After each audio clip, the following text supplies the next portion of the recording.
And we are live. What's going on, everybody? What's going on? It's Sunday yet again. It's time for the YouTube Saints.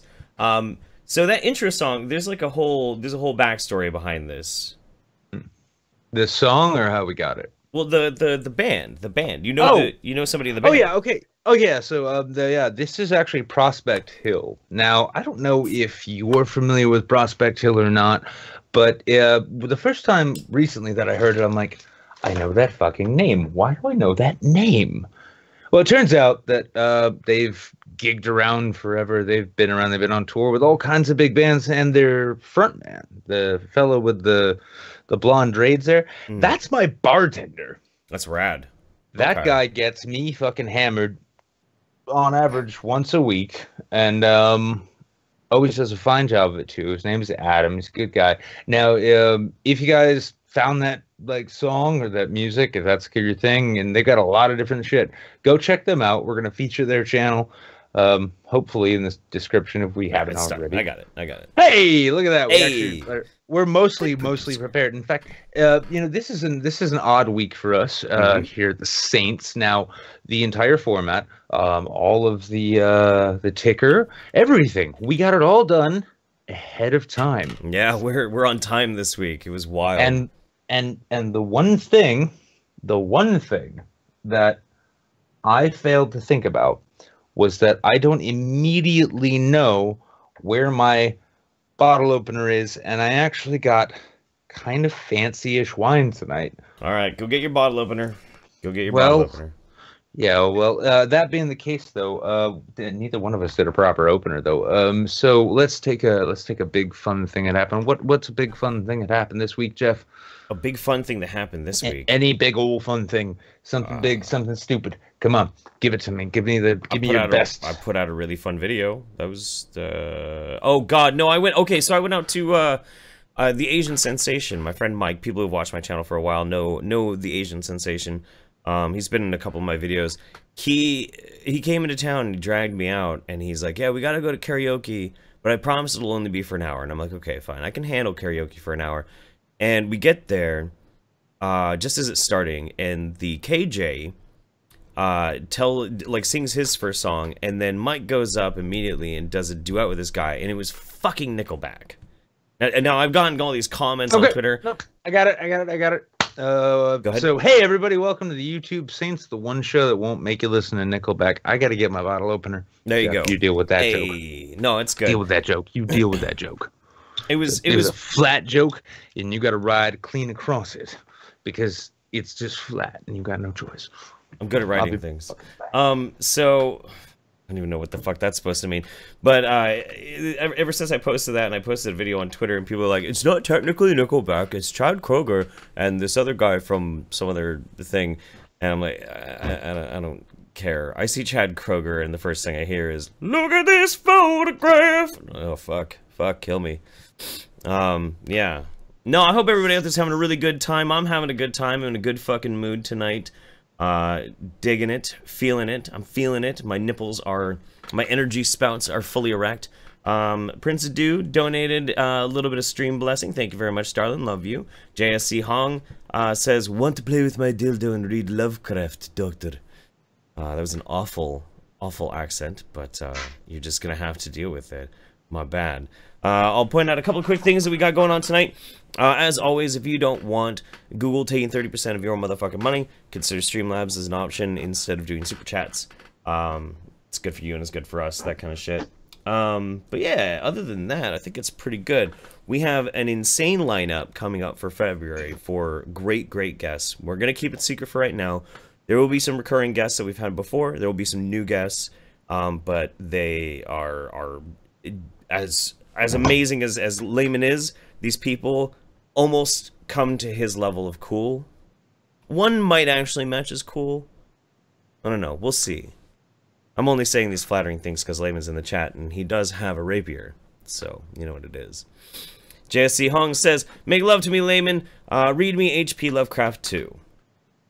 Well, there you go. And we're going to just watch Nick walking around. You ever seen a man so despondent? I was so prepared!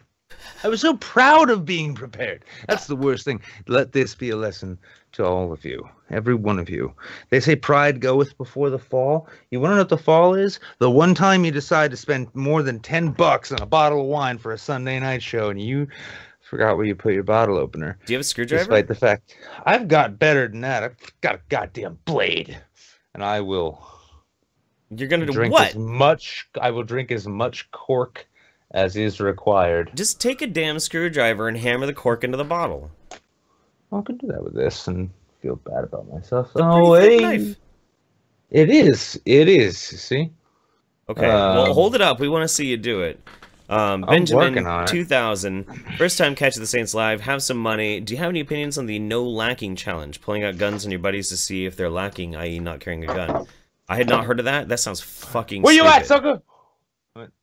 That sounds insane. I mean, we were playing with our guns like before the stream went live, but taking them apart and shit and fucking. You know what? I kind of feel bad that we didn't get to that whole. Hey, I could bet I could strip this thing down faster than you can. Oh, what? Yeah. So. Yeah, we didn't get all. We didn't quite get there. I'll offer you my opinion on this as I wave a knife at the camera and try to open a wine bottle with it, because I'm full of good ideas. I'll do it on my thigh actually, because what happened? Yeah, it's like I've seen the movies. Nothing bad happens if you rupture your thigh.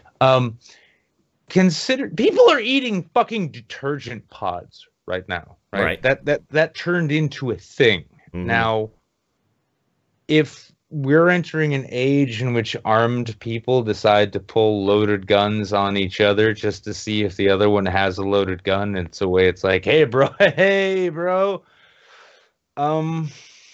It's Darwin in action. There's nothing else you can say about it, really. It's just we've been headed here the entire time. You hear people freaking out about overpopulation. If you hear about that, well then fucking you go ahead and you send them one of these videos and you'd be like, bro, don't even worry about it. Nature has a way of taking care of shit.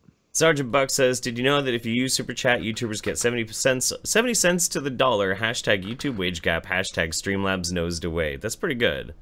Prince Adu, thank you for everything, Nicholas. You're amazing. Also, please cosplay Salt Bay. You would look amazing, please. One of those things, like, kind of pose for a photo with sunglasses as though I've got some kind of palsy. Right. You got it. There you go. Agent Strawman, my shift schedule changed, so now I get to start my work week with the Saints. That's fucking rad, dude. Hey, cheers to you. Pinkies up, everybody. Let's have a fantastic show. Let's get into the fucking news. Let's do this. The first one that we got is over here on my circle, actually. So we're gonna watch a video. Oh, god damn it, Jables. The problem is that I don't have a pair of pliers. I'm really poorly like equipped with tools, because when I moved in here, I'm like, all right, I'll get shit as I need it, which is a terrible idea because you only realize you need it when you don't have it. Right. But yeah, so I'm just going old school here. Bearded Barbarian would be proud. It's like he's using a blade on top of his own thigh with no fucking self-awareness. We're gonna start watching this video. So let's just go with the video. Yeah.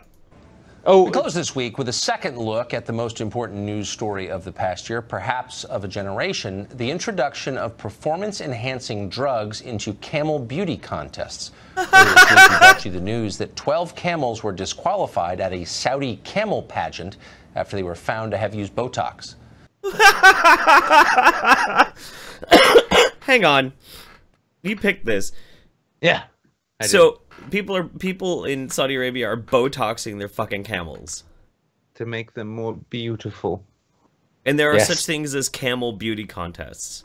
Fucking apparently, were you not paying attention to Tucker there? He just said it. Yeah, this is apparently a thing. So welcome everyone to current year minus 300 or 400. This is the face of a man who is just now realizing that his job is he has to talk about, with a serious face, the problems in camel beauty contests. This is amazing.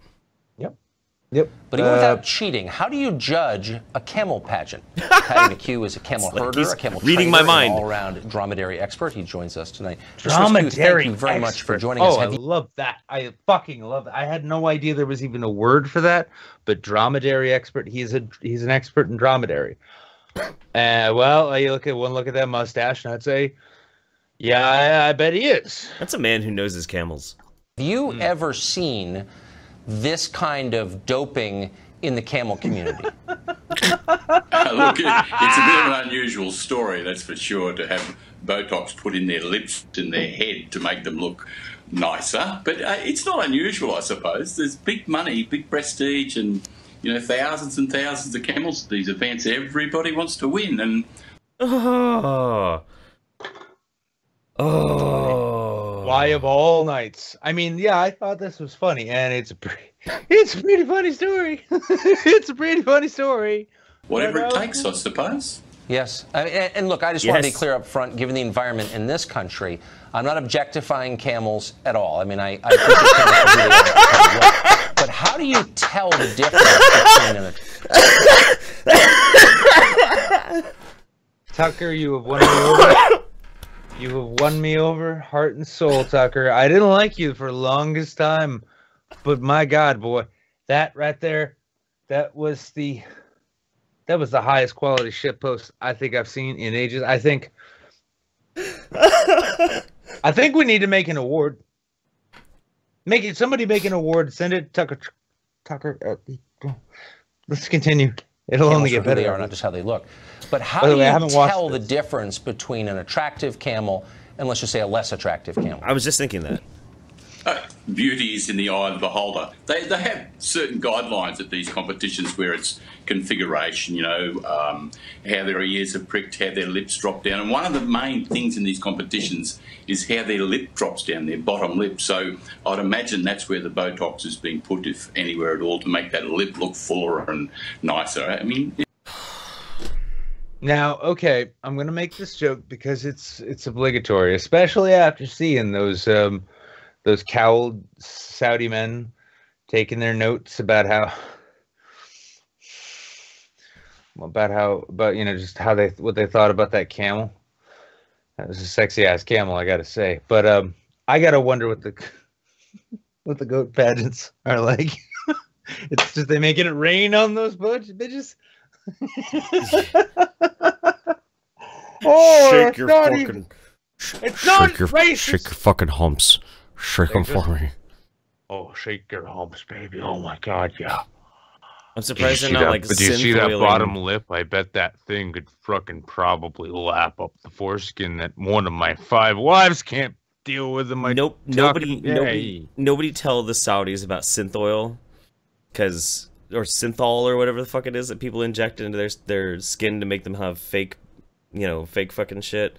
Like, oh god, yeah. Chatmore says, they're bleaching the goats' assholes. I'm sure they probably are. See, this is basically the Middle East equivalent of the film Equus, except it's more. They just thought it was supposed to be a porn, so they just built an entire industry out of it. It's really just a group of people get together and say, this is the criteria and this is what we're going to do. It's a bit of a way of life, I suppose, for them over there. Is a droopy camel lip preferable to a taut camel lip? Sounds crazy, doesn't it? Well, in their competition rules, I would imagine that's one of the things they look for. They also look for different things like the big humps and the ears pricked up and everybody looking happy, but... I just want to know, does anybody want a quick story about my ex-girlfriend? No? Okay, we'll move on. Certainly the big droopy lip is pretty good. I mean, I think there's a photo there of I think it's a $5 million black Saudi camel that's just magnificent, and it's got the biggest, droopiest lip on the planet, Oh, look at him. He's so it's a beautiful camel. Too. That fucking camel was so goddamn arrogant. You'd think he was like Bodie Miller or something. Holy shit. Yeah. I can see if camels snowboarded at least. No, he's who's that swimming dude who smokes too much weed? Fred Phelps. Fred Phelps, yeah. That's the Fred Phelps of fucking camels right there, man. Be a slip on the planet, you know. It's quite amazing. It's a beautiful camel. Do camels know when you're looking at their humps? Can they sense it? Do they what? Sorry, when you're looking at their humps? Yeah, do they know? Do they, I mean, do they feel uncomfortable if they feel like you're staring at their humps? I must look for that. No, I've never noticed that, to tell you the truth, Tucker. I've never... I had no idea. All right. You know what, everybody? It's it's time. We've known him for a while. Everybody's, there's all that talk about doxing, but it's just time to reveal this, Jeff, and you can't stop me. No. Bering is secretly actually just Tucker Carlson. Tucker Carlson. I don't get it. What? You don't get it? I don't get it. You don't think this is the kind of questions that like Bering would actually ask? That's true. That's actually true. Yeah. Yeah. Okay. And you never thought to yourself, man, that Aussie accent sounds pretty fucking terrible. Oh, wow. Fuck. Okay. I think we may have lost our connection to Mr. McHugh, who we should note once more is one of the world's preeminent experts on camels of all kinds, single hump camels, double hump camels. We should also say that though we're making light of this story, this is not a... Okay, I want to hear him finish this. I know, that is one hideous fucking creature. Small thing in the Saudi kingdom where beauty pageants featuring people are less common, but these are a very big deal. Mr. McHugh, we have you back. I believe the connection has been restored. Yes. Can you just describe very quickly, we're almost out of time, but the best looking camel you've ever seen? Oh, God. I want everyone in the chat, right? I want everyone who's hearing this to think. Not what you think the answer should be, but what his answer will be. And I want you to write that in the chat. Jeff and I are each going to take a drink. I'm going to drink some of my fine wine, which I, made a fucking proper fucking mess of opening, but I did get it open, and that's what matters. Now, what do you think this man's ideal camel would look like? The best looking camel, I mean, so we've got some magnificent wild camels in Australia. They're truly remarkable, big, healthy, great looking animals, except we don't have beauty competitions where, like they do in the Middle East. They have, 20,000 camels will turn up for a beauty competition, but we could certainly hold our own in Australia with our wild camels, that's for sure. I bet you can. No, Australia always holds its own. Mr. McHugh, thank you for joining us. I appreciate that. He enjoyed it, I think, as much as I did there. So I know what I'm doing. I'm a fucking camel expert going on to Tucker Carlson.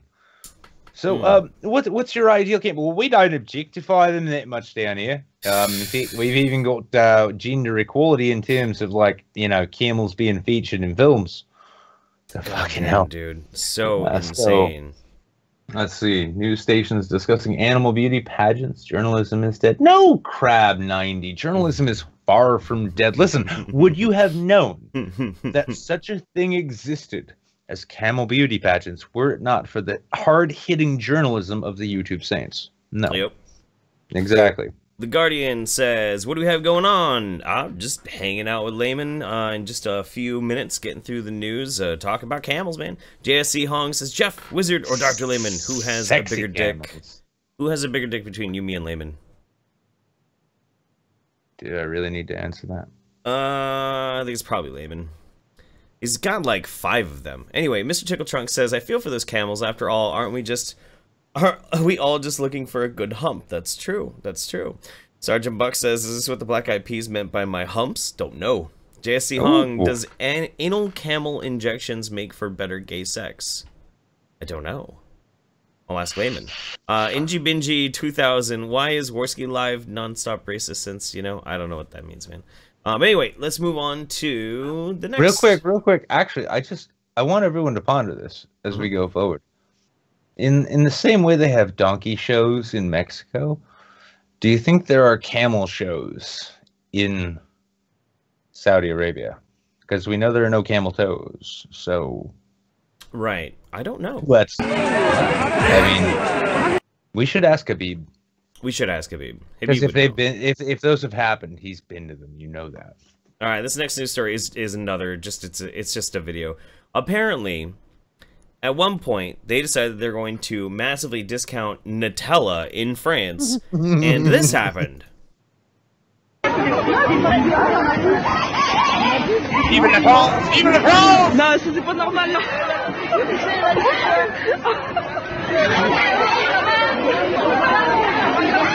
Bah ouais, mais comment ils le font, on fait comment?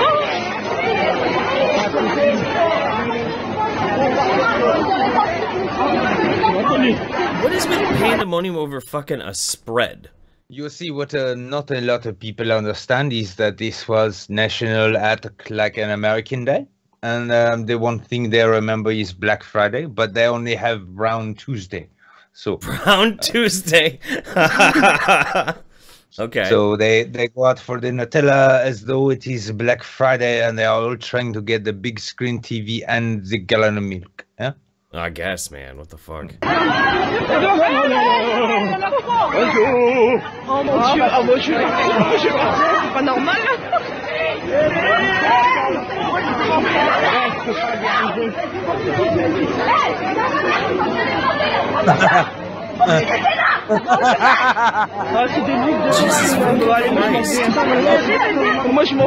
Nick, do you like Nutella? No. Oh God, no. Though every girlfriend I've ever had seems to have. The funny thing, though, did you catch the guy in the scally cap there? Mm-hmm. He just kind of edged up and he looked in, and you could tell, like, I'm guessing his girlfriend probably sent him down or something. Kind of got in like, oh nope. I'm just gonna go get regular ass peanut butter, and then I'll just, take a dump in the jar and mix it up, and she won't notice the difference because fucking Nutella is gross. Yeah, it is. What the fuck? Vive la France! Vive la France! Vive la révolution des Nutella! All right, so there's that happened, but but here's the thing, and keep this in mind actually too, because I imagine most of our audience is American. Mm-hmm. But if we come to a time in which, and we will be featuring it next year, I'm sure, but when Black Friday rolls around and those inevitable, wonderful World Star Brawls just break out at Best Buy, right? The moment any of your European friends, well, especially your French friends, because if you show them things from Europe, they'll just say, yeah, or if you show them things from France, they'll be like, well, yeah, that's France. Fuck France. But right. Yeah, but if you have French friends and any of them ever try and talk shit about American consumerism, just show them this video and be like, you guys are just as good at it, except none of your words make sense.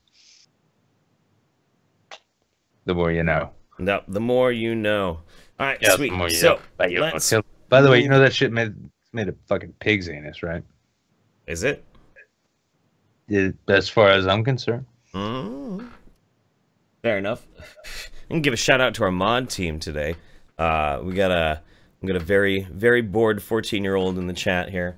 Our mods are kicking ass though, so thank you. Oh, it's this one. You. No, this one's been making the rounds, and it's funny because I've been trying to determine if there's a pattern, because I'm starting to think maybe this is just somebody who was trapped, like maybe in the past, and they're only capable of communicating via Morse code by tweeting out these racial epithets in these patterns. It's like 1, 2, 3, 1, 1, 1, 1, 2, and I'm not really sure what they're saying. It might be "Help me, I'm a massive faggot," but well, that's probably it. Yeah. Yeah, probably. we're gonna have to call the YouTube code breakers in to get this one done. And so many accounts, clearly no job, no girlfriend. That feeling when no girlfriend.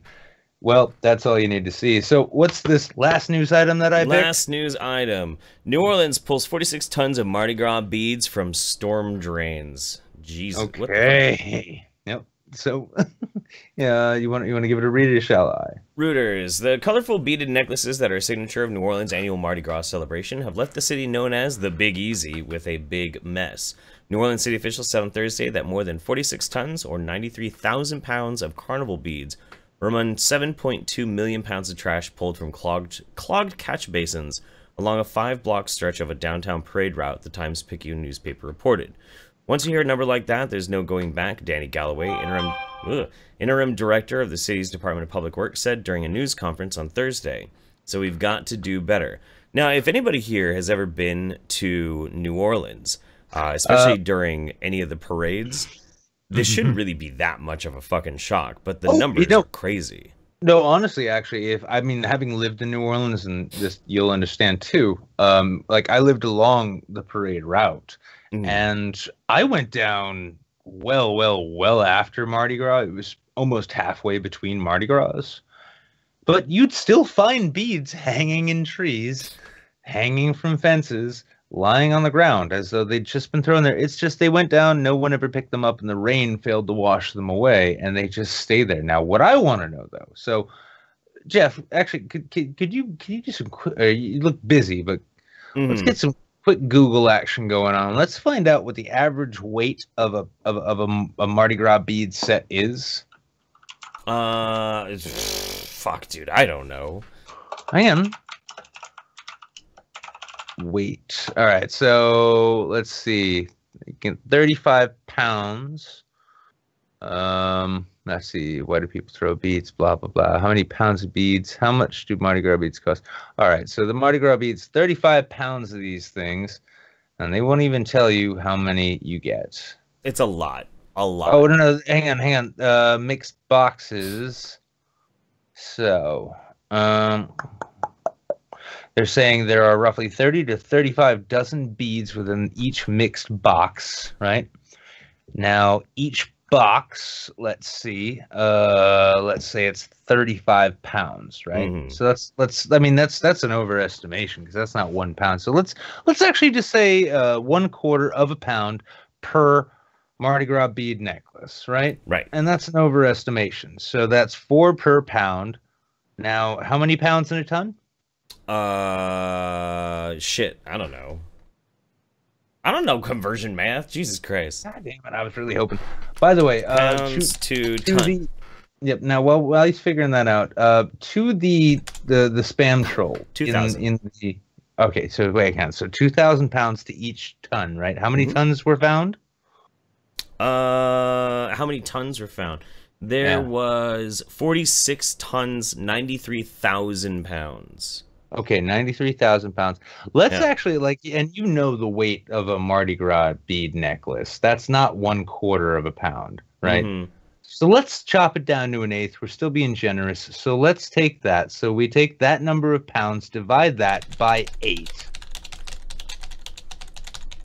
Now, before you announce that number, I want you now to divide that. No, I want you to divide that by 2.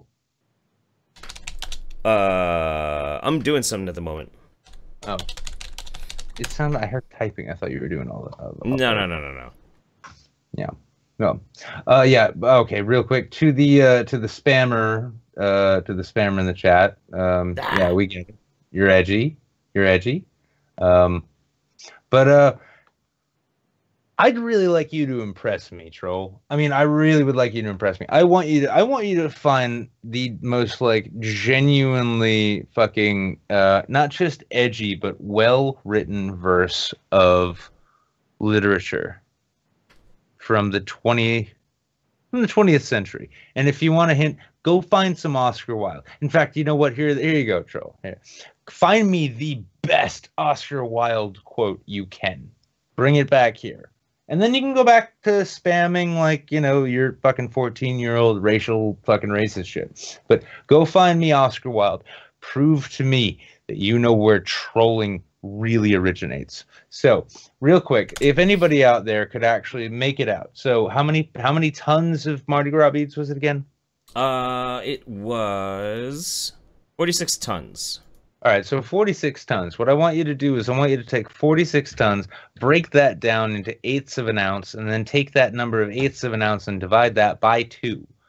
And if somebody can give me a solid number about what that is, I will explain why it is I'm remotely interested. There we go. All right, slow mode's on. Took me a minute to get that fucking thing going. Sorry about that, guys. My apologies.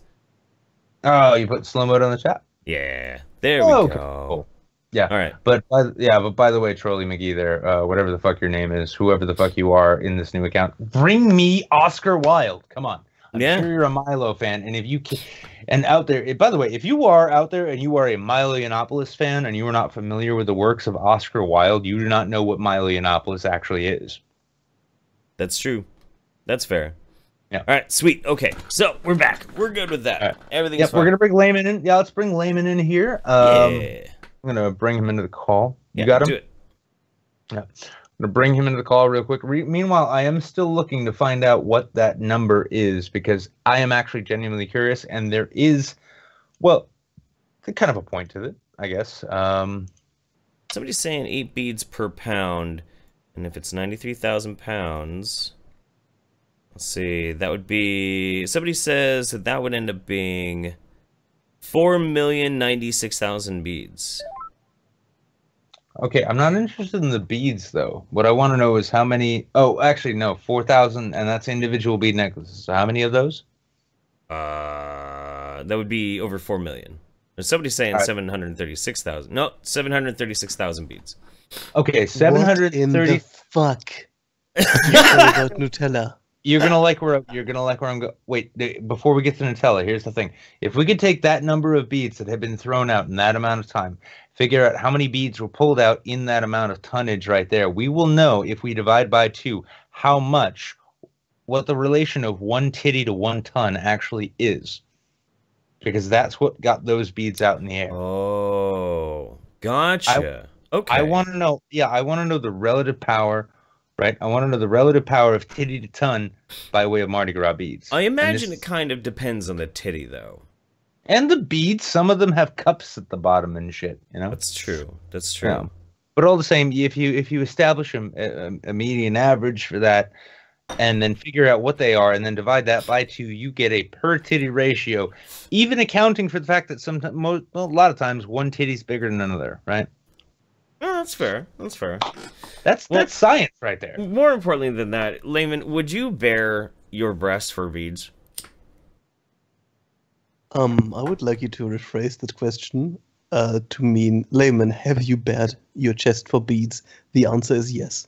Okay, that's fair. Alternately, Layman, would you breasts? Would you face reveal for 46 tons worth of them?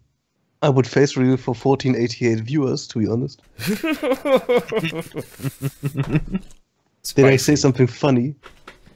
No. Yeah, well, that's what I thought. Are you feeling saltier than Nutella? Here's the thing. Like, people often take me for a very sort of peace-loving teddy bear, but I will find you, and I will kill you. I have a very specific set of skills. Involving Sociology.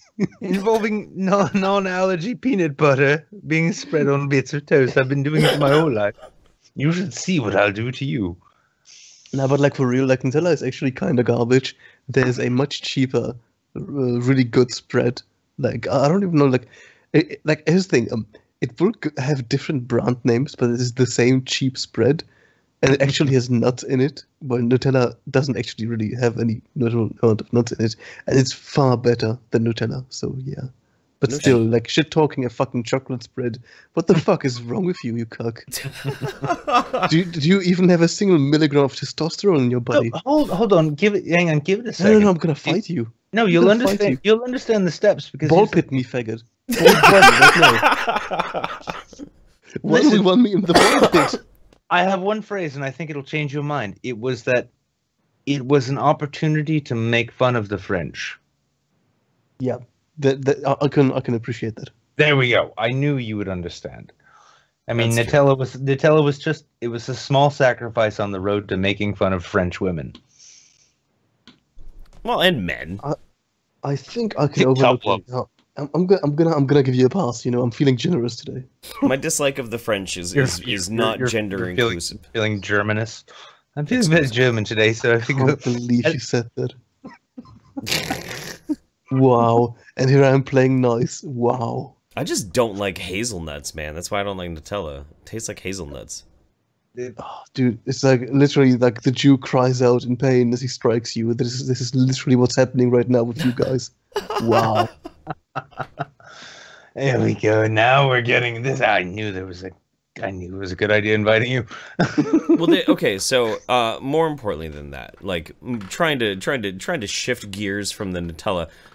How do you gauge the attractiveness of a camel? Well, I think that you. Okay, so here's the thing. There actually are, I would argue, very scientific measures where you could do that. You could, for example, take two camels and place a barrier between them so there's no pheromone leakage of two opposite genders. And then you could start measuring what camel is especially attractive, what camel arouses the highest level of sexual arousal in the other camel.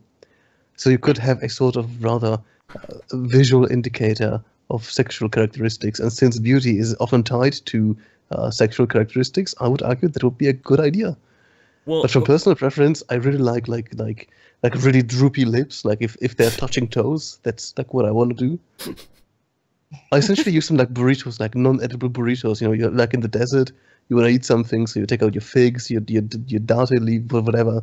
You just roll it up in the camel's lips and slap it out. That's what I do. Okay, so I like your hypothesis, and I find value in it, but the problem is that in these beauty contests, they're not being judged by other camels. It's not like a panel, which this would be amazing if there was a fucking judges box full of camels, all with, you know, glasses and, like, you know, little suit costumes, and that would be adorable. But but these are being judged by men.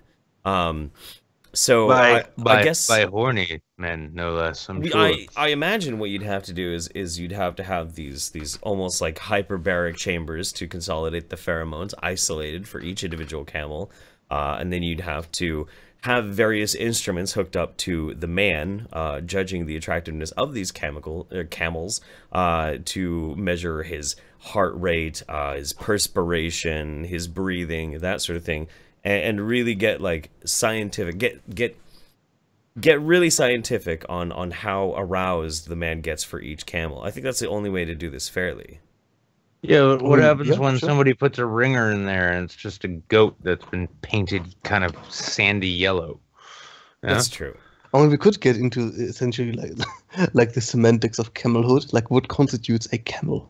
I know. I mean, trans camels are all over the place. I've seen two of them being ridden by police around town recently. Like, what if I were to say, you know, I identify as a camel? What you gonna do, bigot? What you gonna do?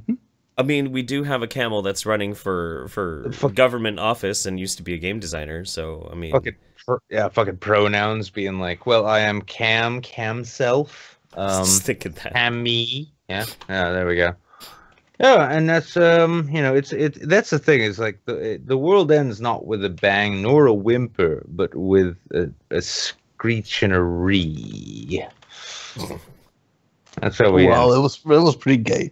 Hey, also, like, is there like a speech code for this gay ass faggot show here? Oh, which one? Like, we want to keep this monetized, something like that.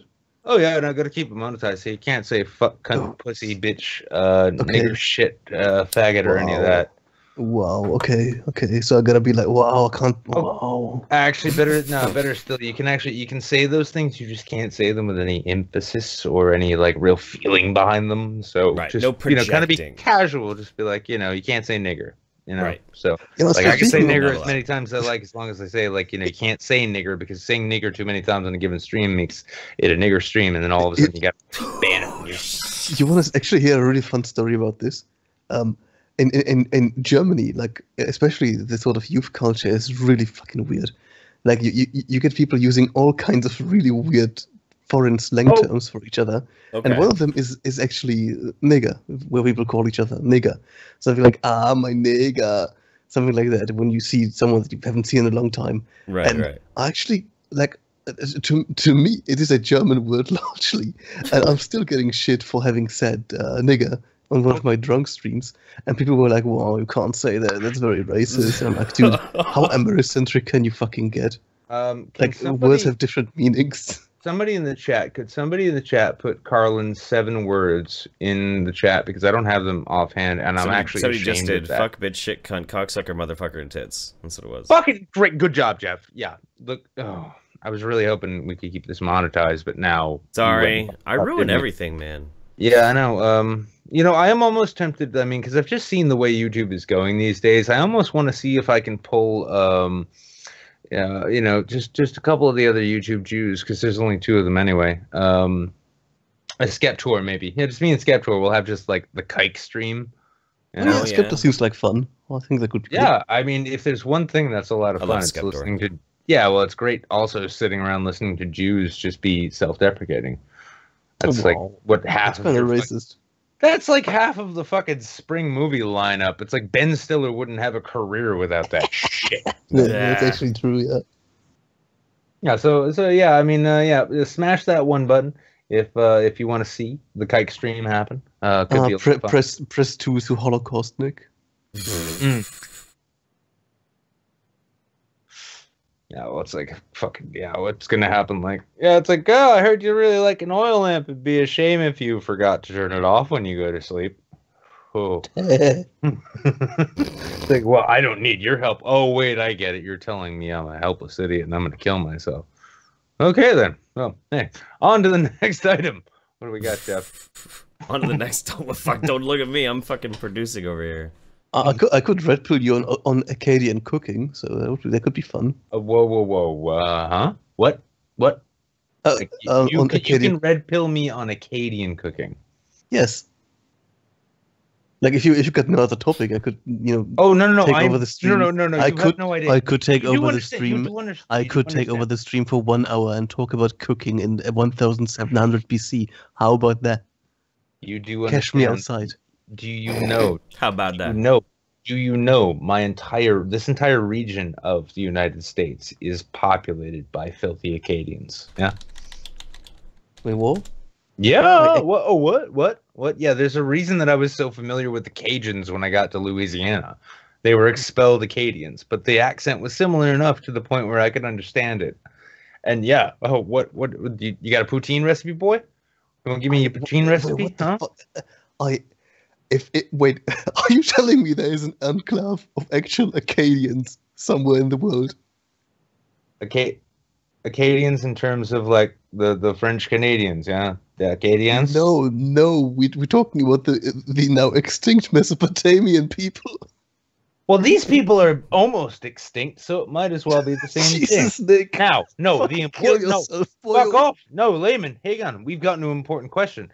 And this might be why those people didn't survive. Did they have a recipe for poutine? Poutine don't is literal know. garbage. And no, they didn't.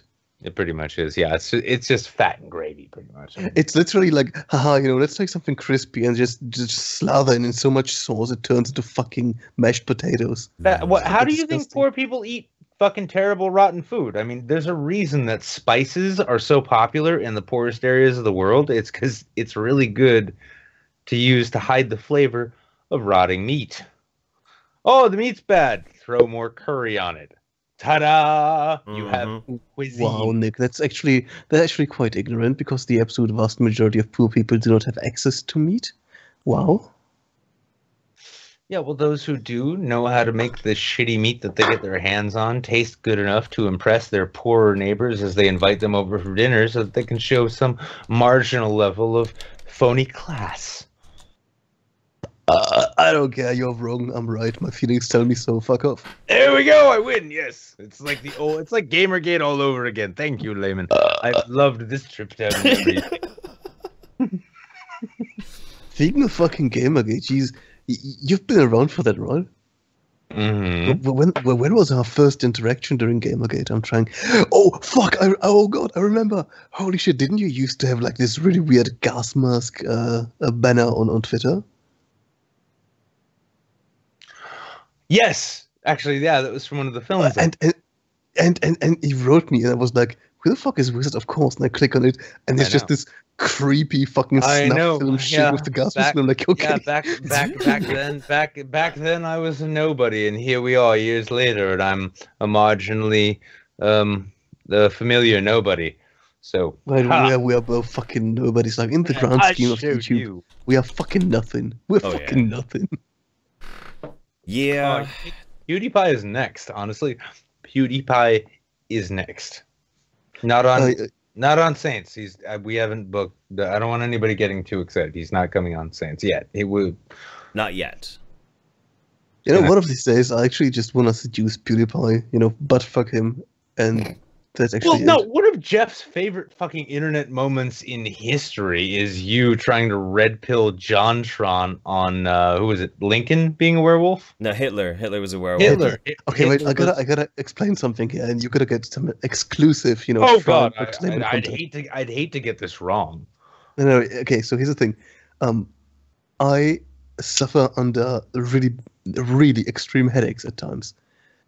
Just completely fucked. And that was one of the days where I was just high on painkillers and just completely, I was like basically in a fucking fever dream at the moment, right? And then someone is like, you want to stream? I'm like, oh yeah, that's a good idea. Let's see what happens. And then out of fucking nowhere, then just fucking JonTron joins, and I'm like, oh god, I could, make a name for myself. I could actually help out with some of the topics, but dude, literally saying a thing hurts my existence. That was fucking amazing. It's because of like the whole context of it was fucking amazing, because we're sitting there, we're having the talk with Sargon and JonTron and everything, and Sargon gets up to go and use the bathroom, and there's just that like awkward moment of silence, and I'm about to ask JonTron like a question about gaming or YouTubing and that sort of thing, and just out of the darkness, out of the pure silence that's permeating the stream with all these people watching, JonTron, my dude, did you know that Hitler was a werewolf? And there was more awkward silence until he's like, oh yeah? Like, what the fuck, dude? I fucking love how fucking innocent he was. Like, yo, JonTron, are traps gay? Haha, what's a trap? Yeah, oh dude. no, JonTron. That was that stream right there too, though. I mean, that was like one of the last times actually Sargon invited me to a stream, and I had to go to my day job, and I couldn't make it. And I caught a bunch of it on smoke breaks, of which I took many. And I kept thinking to myself, oh, wow, that looks like a fun stream. I'm here at my day job. Why the fuck is this happening? Nobody's here. Why am I here? And I get back. Jeff's like, oh my God, dude, that was the best stream ever. I'm like, yes, I'm sure it was. It was pretty great. And yeah, I mean, that was the beginning of my realization that though I will be around on YouTube forever, I will never be big on YouTube. Big on the internet. Yeah, Mike, you really never know. It's just, you never know.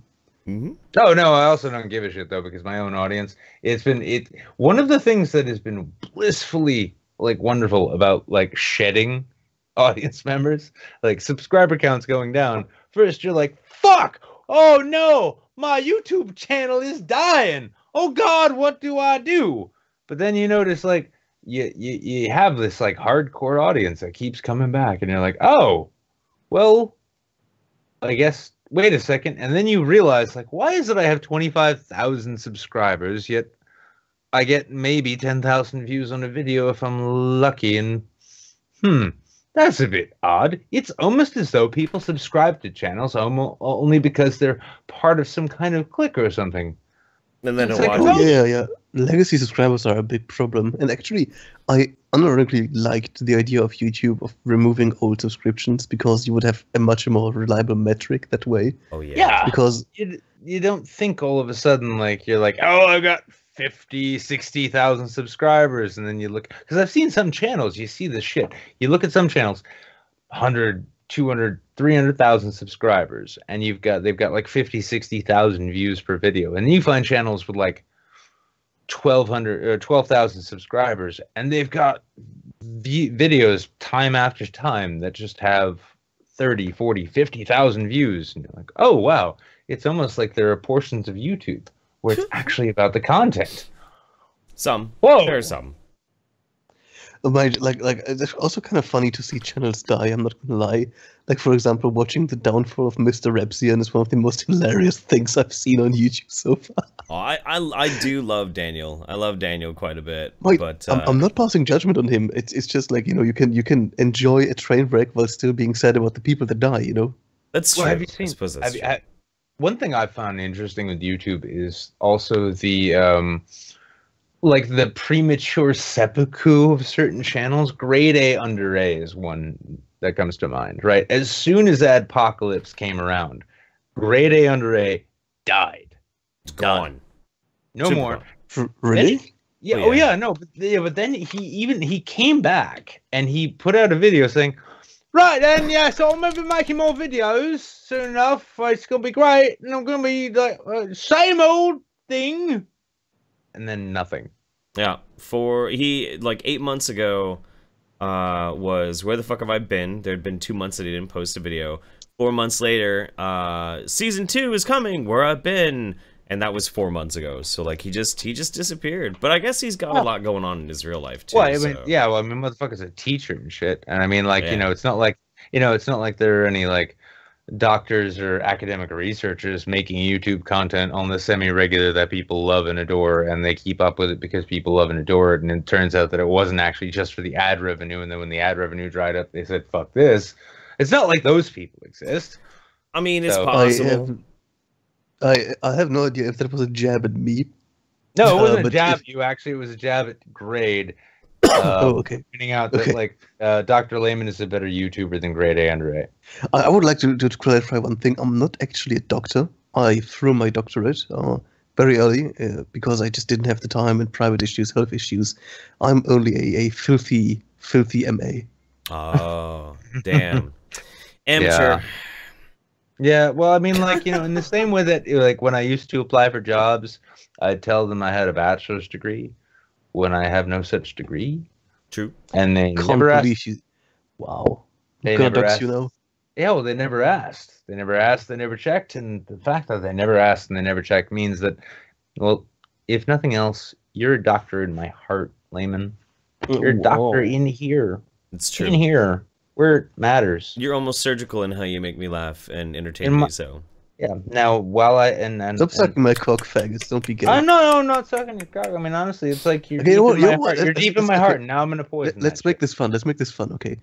Tell me something that sucks about my content. Go. Not enough of it. Okay, that's the pussy answer. Go, give me a proper answer. Hey, brutally, like, if you're not honest with me, like, if you try to pussyfoot around, I'm gonna fucking leave. I'm gonna dox your fucking ferret. Okay. Okay. I'd say like there's like an interesting mix that I've noticed with some of your videos. Some of them seem to go a little bit longer than they need to, and some of them need to be a lot longer. Like when you get into more complex sociological discussions and whatnot, sometimes I get lost quite a bit, and it needs to be laymaned even more, just a little bit, but it's like in very specific circumstances. And then in some of them, you over-explain it just a little bit too much. So it's just like a tightening up of like presentation, but I mean, that's like a nitpicky thing that I have to actually think about. I think there's only been like 2 videos I had trouble following. I think maybe I have one, and it's only something because I've come to the question myself. Your last video, like, we will be polite. Yeah. You skirt the line back and forth between being a shameless shit poster and being a, you know, respectable, like, let's actually be intelligent, mature adults people here. And I can understand that conflict too, because sometimes you feel like I want to be a mature adult, and then sometimes you feel like I just want to shit post.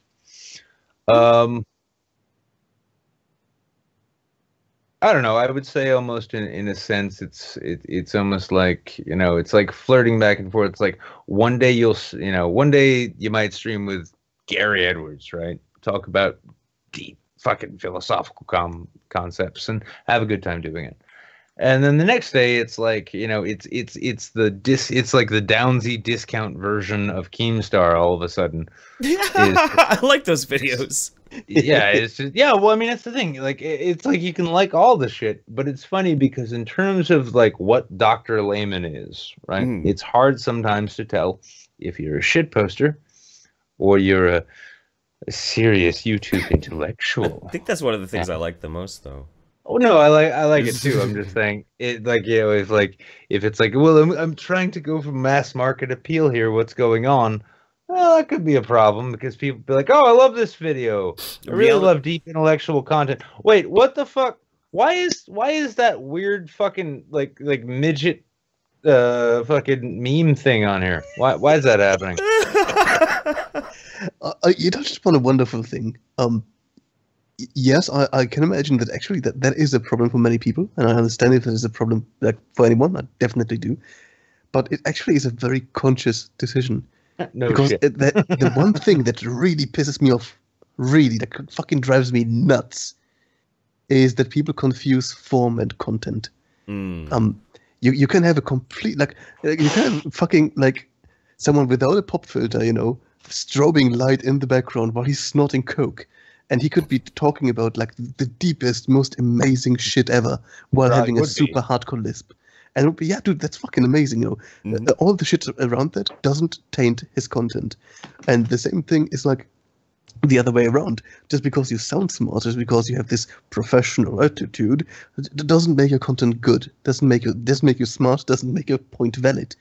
So when I do those really fucked up streams, I'm very consciously trying to destroy any image that may be there. That I'm trying to be a smug internet YouTube scientist. Was that a jab at me, Layman? Not really, you know. Jeff seems to be laughing. Oh no, he's just coughing. Never mind. I thought. It was Sorry. No, but I mean, it's a good question, and we're not. Like, I don't want to get too fucking serious here, but did you catch like Logan Paul's suicide awareness video? Right? Yeah. Okay. Yeah. I could not tell. Well, I say I could not tell. It was more a matter of I was really hoping for one thing and kind of expecting another. And that came by way of the fact, like, I'm looking at this and I'm like, okay, is this a video he's making? Because it really seemed to be about himself. He's like, hey, guys, suicide's a really serious issue. And I talked to some people who, like, tried to kill themselves and shit, and some other professionals who, like, talk to people and shit. But, like, this has been really big for me. And, you know, bros, it's, like, big for me. And me, you know, like, me being me is me. And I gotta stay true to me. And like I'm like, motherfucker, is this you like trying to salvage some shit out of some like ugly horse shit that you had to deal with, or are you actually doing it? And then I came to the question too, though. I'm like, okay, if like suicide awareness comes to millions of vapid, brain dead fucking like millennials and Gen Zers, right? If it comes to them by way of this insipid shitheel, even if it's disingenuous, but it still resonates, is it worth it then? Is his like shameless attempt to salvage his brand worth that message getting out? And I kind of think it is, but I'm not sure.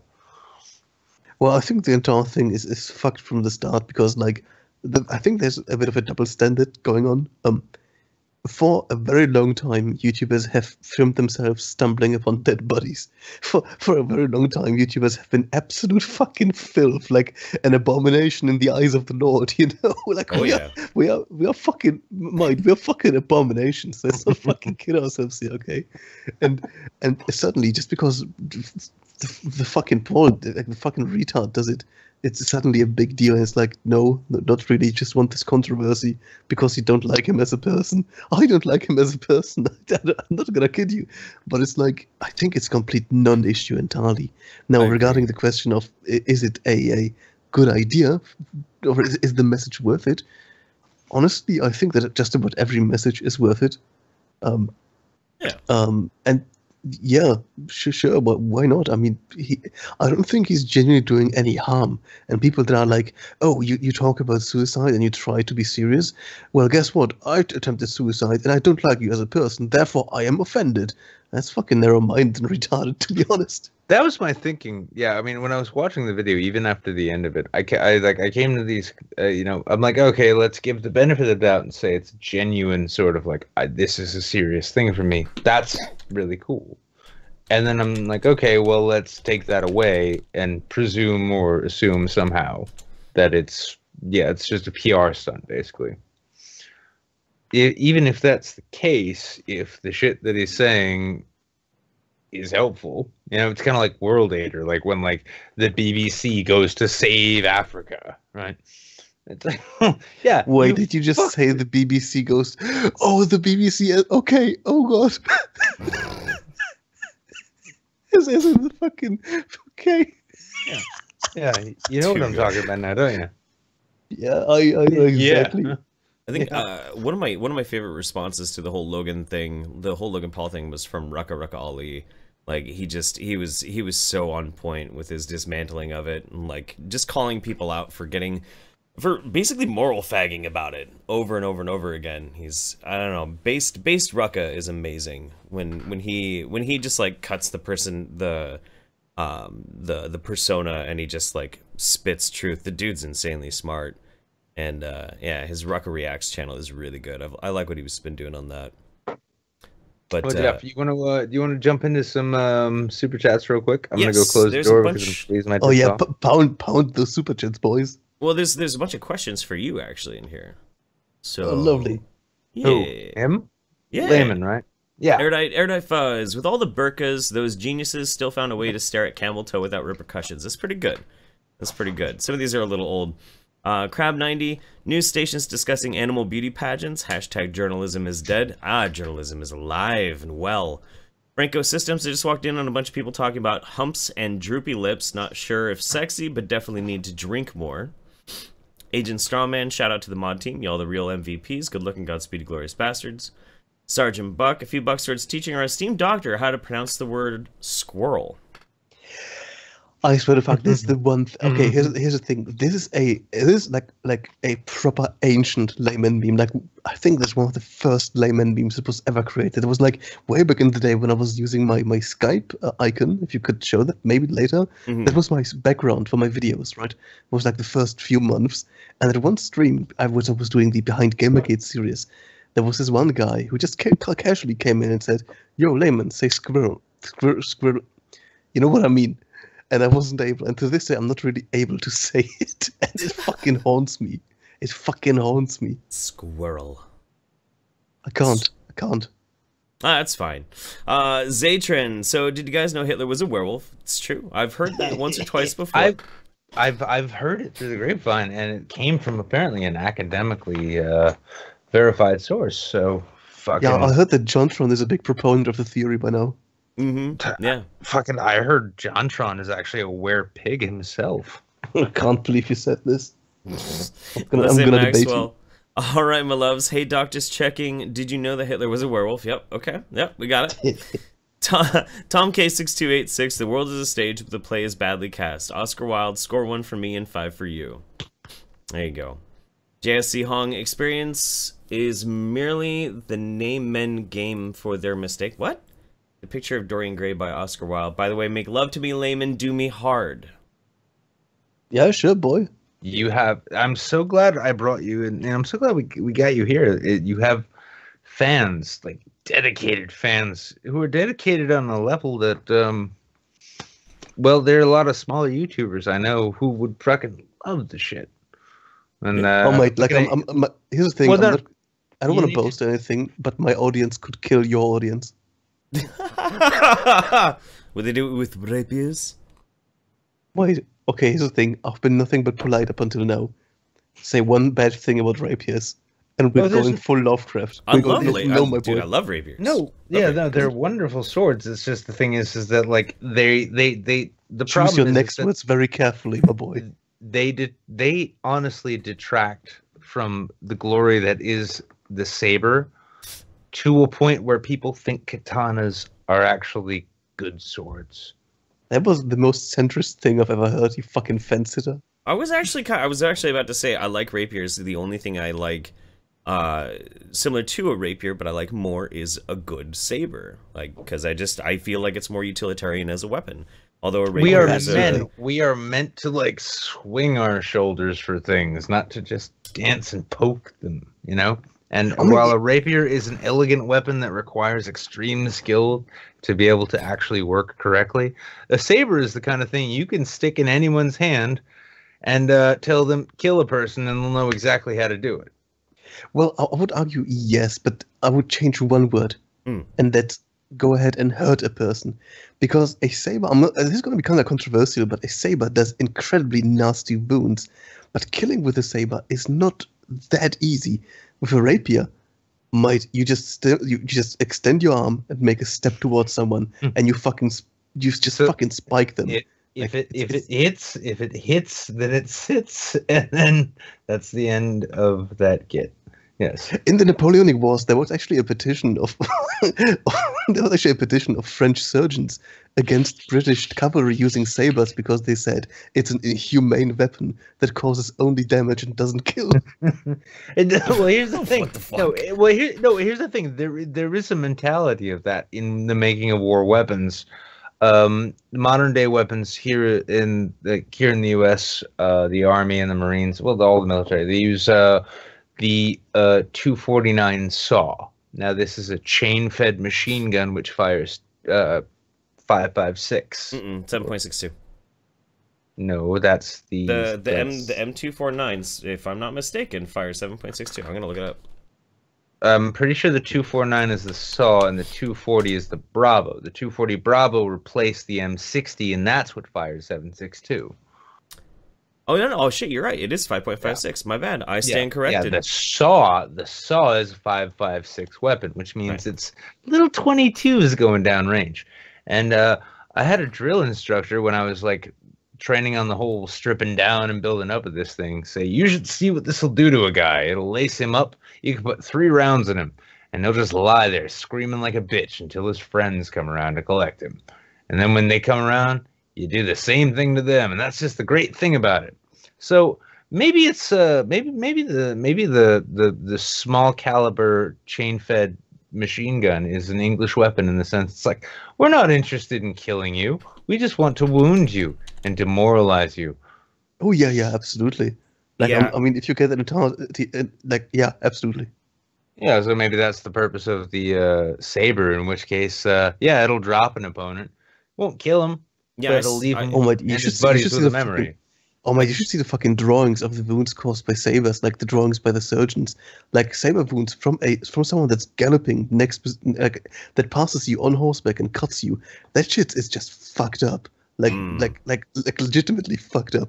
And you would be like bedbound for 2, 3, 4, 5, 6 weeks. You'll lose limbs, you will get infected, and it's just fucking nasty. Yeah, I do stand corrected. It was the M240 that I was thinking of. My bad. Yeah, it's the 240. Honestly, I've always been more of like a short sword or a spear fan myself for fighting. Wait until you like shoulder up behind a chain-fed machine gun, and all of a sudden, holy shit, you have a new favorite weapon. That's not a sword. Well, I'm talking melee weapons. Like I've done fighting practice and shit like that, and gotten trained with people and shit. And yeah, I liked spear and board and short sword and board. I just liked it. It was more fun to fight that way. Like not only is it fun, but it's like we always have this sort of thought experiment when talking about weapons. You can choose any sort of weapon combination completely of your choosing. No armor allowed, and shields are weapons for that matter. And we'll pick you and we'll send you into a random situation. Okay. Completely random. You don't know how many people there are. You don't know the terrain. You have no fucking clue what's going to happen. And suddenly you start thinking about a lot of things, like, is it going to be an alleyway? Could it maybe be an open field? Would I fight in mud? Maybe even on a riverbank, stuff like that. And the more versatility you want, the more you'll get towards something like shield spear, shield sword, maybe a longsword if you're very sort of confident, maybe some kind of buckler sword combination. And those weapons are extremely versatile. Like, when you think about it, if you have a honestly a Roman shield, I mean, like I'm thinking like a muddy riverbank, Roman gladius. Yeah, to get a short stabby sword, and then you're good. Like yeah, exactly. And a really good shield, really. Yeah, good I mean, shield. In fact, like, it's almost like there's a relationship, it seems, in between the length of the battlefield, the playing field as it was, and the weapon you would want. Like a spear, yeah, that's wonderful.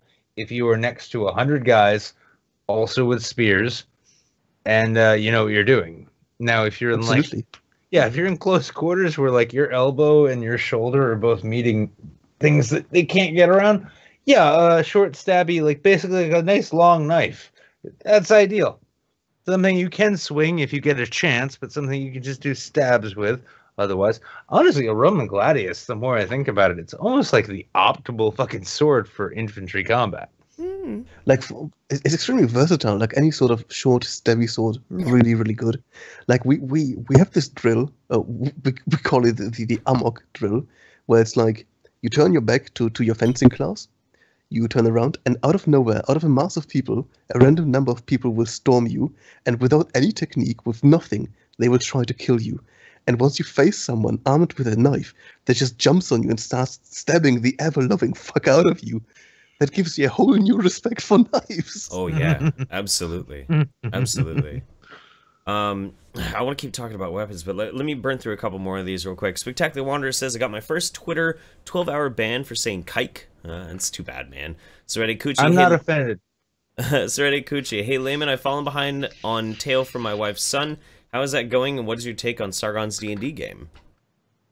Right, so the campaign is going kind of well. Bill decided to kind of up the ante, so we are kind of in deep shit at the moment. I still have no answers, so that pissed me off to no end. But it's definitely fun. It's a shame that Aiden is not playing with us, because she's fun. She's also good at the game. And what was the second part? But Sargon's campaign, like Sargon boy, you know I love you. You know I would rub your belly with Nutella, but your campaign is shit. Our campaign is better. Go subscribe to our campaign. Hashtag donate to our Patreon. Jables Boogly. By the way, oh, go ahead. No, I was just gonna say, I'll have you know, while playing Rifts one time, I managed to sink 50 vampires into running water with one shot. So I don't know what that is, but I'm aroused right now. Mm.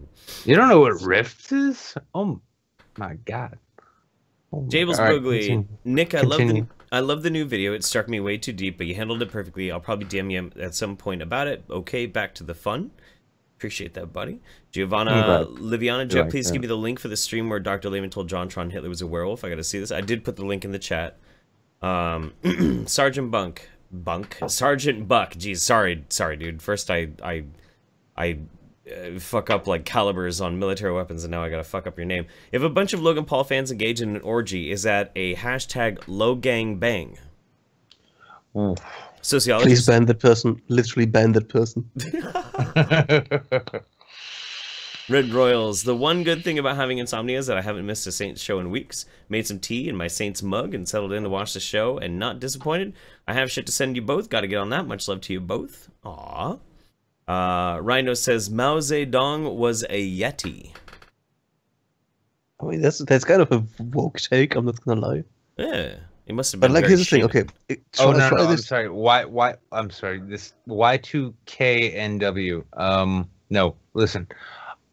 We were at the entire party was at the banks of the Rio Grande. All of Mexico was like fucking infested with vampires, as we knew. DM decided he was gonna try and get a little tricky. He like had the whole fucking side, the Mexican side of the Rio Grande covered in vampires. And I asked what was the water level, and he decided it was low. And I asked if there was a bank, and he said yes.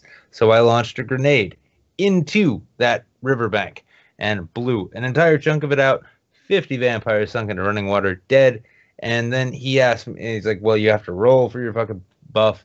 And I did, and I rolled an 18, and I won. So, yeah, I mean, yeah. Good no, story. It wasn't a super soaker, bro, okay? Mao Fucking- Zedong was a Yeti. Thoughts on this, Mr. Layman? Right. Okay. So, I mean, we can extrapolate this to get the academic layman out for a second here. Okay. As we all know, real communism has never been tried before. That's now, correct. Mao Zedong was allegedly a communist. Now, how can he be a communist as real communism has never been tried before? I don't think that Mao Zedong himself was ever tried before.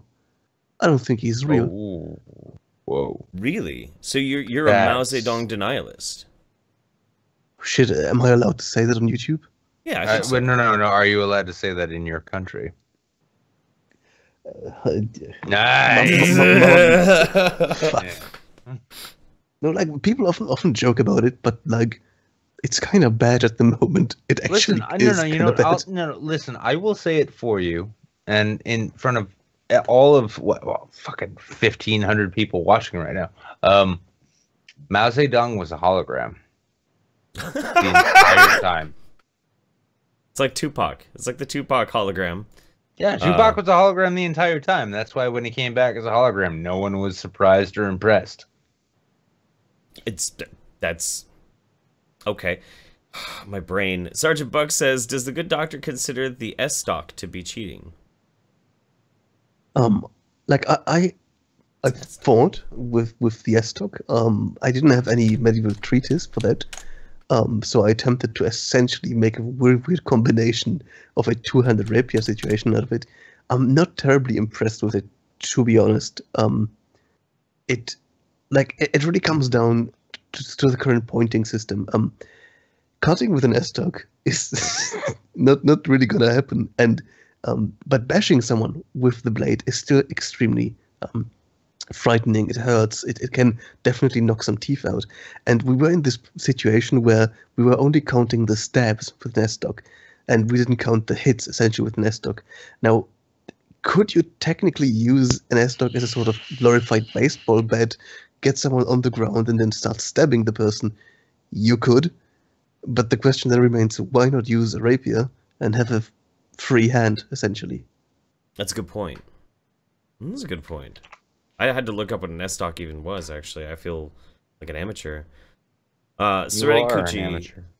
Hey, Serenity Kuchi says, "Hey, kukris are the best. Best there, just so utilitarian. My fiance will get this terrible in-joke from out time at university. Sorry for the lag in post. No worries. I like kukris a lot, but I mean, they are chopping weapons, like chop weapons. You can't stab with a kukri. Oh, you can. You absolutely can. It's not going to go very far. But it's going to go as far as you need it to. When you stab someone, listen, you don't need to stab somebody too deep in order to get them to stop doing what they're doing. Or if they're in a fight, like you stab them with a kukri. Fuck it. You could get him in. You could get him in the guts, but you couldn't get him in the rib cage. It's not going to get past the rib cage. Put your fucking weight behind it. Nah, it's still not. No, it's well, too. It's too thick. Well, I can maybe. Okay, so I've never done any penetration testing with a kukri, but we've done penetration testing with the ever controversial Cincadea. I'm gonna drop you the name so you can Google it. Yeah, I'm looking for it now. How's it spelled? He's typing it. Oh, patient, Jeff. Come on, Cincadea.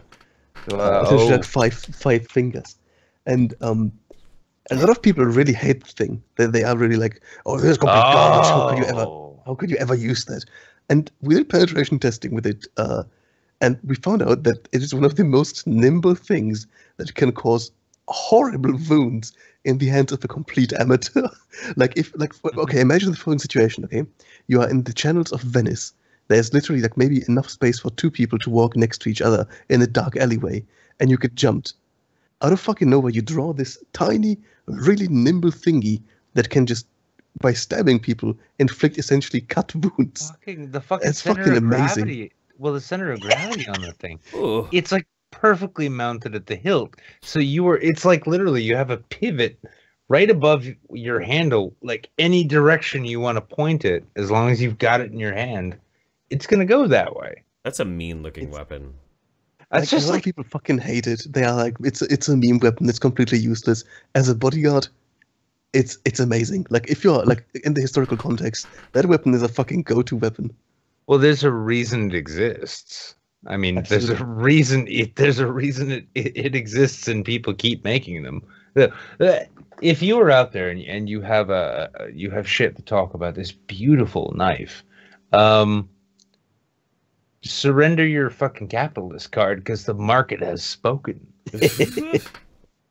Honestly, if I had to carry a weapon, I would choose to I'd carry a chainsword. They don't exist, but I want one. I'm actually afraid they would be really impractical, because the essentially the fuck, how do you call it? The casing around the chain blade would prevent you from cutting deep enough to actually be like proper Space Marine tier. You'd That's need true. something, but the chain is kind of bigger than the casing. If you could ever do something retarded like that, oh my dude. Yeah. Oh Yeah, my well, God. I mean, you need to keep in mind, like, we've got a fucking inventive as fuck audience here. If any of you out in the chat, anyone watching right now, all of the fucking 23,000 of you watching right now, oh my god. Yep. If you're watching right now and you're capable of figuring out how to repurpose a chainsaw into a sword that works, you do that shit, and then you send that image to me, and I will file the patent for both of us.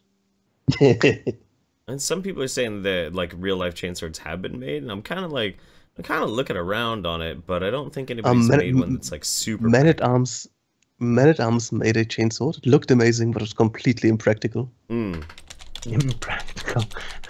A chainsaw sword is impractical? Imagine my shock. No, I mean honestly, when I think about it, I know of a few really sort of easy to wield electronic chainsaws that would definitely cause horrible injuries, and you could wield them with one arm. And the thing is that the abomination that he created is like even a Space Marine would be like, dude, am I a fucking weightlifter or what?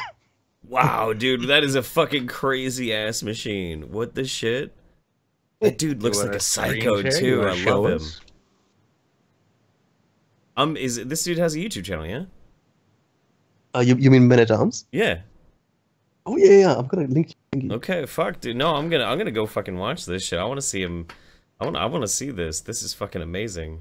What the fuck? Like, all right. if you don't know Men at Arms, Oh! you're in for a ride. You're in for a ride. Yeah, no, I'm into this. This we haven't even gotten to the Undersubbed yet, but if you want something fun to watch, I'm already guessing.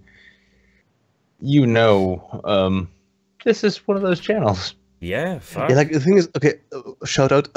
Men at Arms used to be amazing when they did a lot of the forging by hand. So you had like episodes, we're gonna take this ingot and we're gonna hammer it into a sword. That shit was incredible. But by now they do a lot of their shit through essentially plasma cutting. Well, the thing is, it gives you a good sword. Like plasma cutting out of industrial grade steel is of the highest quality, like delicious. But it takes a bit of the artisanship away from it, so it's not as enjoyable to watch anymore. That's true. That's true. I could see that. Let's see. We got Unfiltered Christian says, thanks for the love earlier, Senpai Jeff. Also, does Dr. Layman stand by his rapier selection in the event of a zombie apocalypse? You need to cause massive brain trauma, I think you meant to say, to the undead. If so, why? It kind of depends on what kind of undead we're talking about. Are we talking the running kind of undead? Then no, fuck off, no, no way. Right. But if we're talking about some kind of slow working dead, Night of the Living Dead thingies, they are really squishy and can be like fucked up. A rapier would be a good choice, but not an amazing choice. I would probably go with something more pole weapon that also has some kind of like close quarter capabilities. Something like a halberd, maybe. That could be a good choice. I think I'd go like longsword or broadsword for that one. Longsword. I don't like blades. I don't like the idea of a blade because it can get stuck in a skull. Not only that, it also can. Like the thing is, you have to align your edge properly to cut. It takes a lot of technique, a lot of finesse. And the thing is, after a while, your edge gets worn down, and your blades can potentially start to rust. Like if you're in a zombie apocalypse, you probably don't have the luxury to take care of your blade. Well, if you have like an axe, a great axe, a halberd, it doesn't matter if the thing gets rusty and dirty and dull.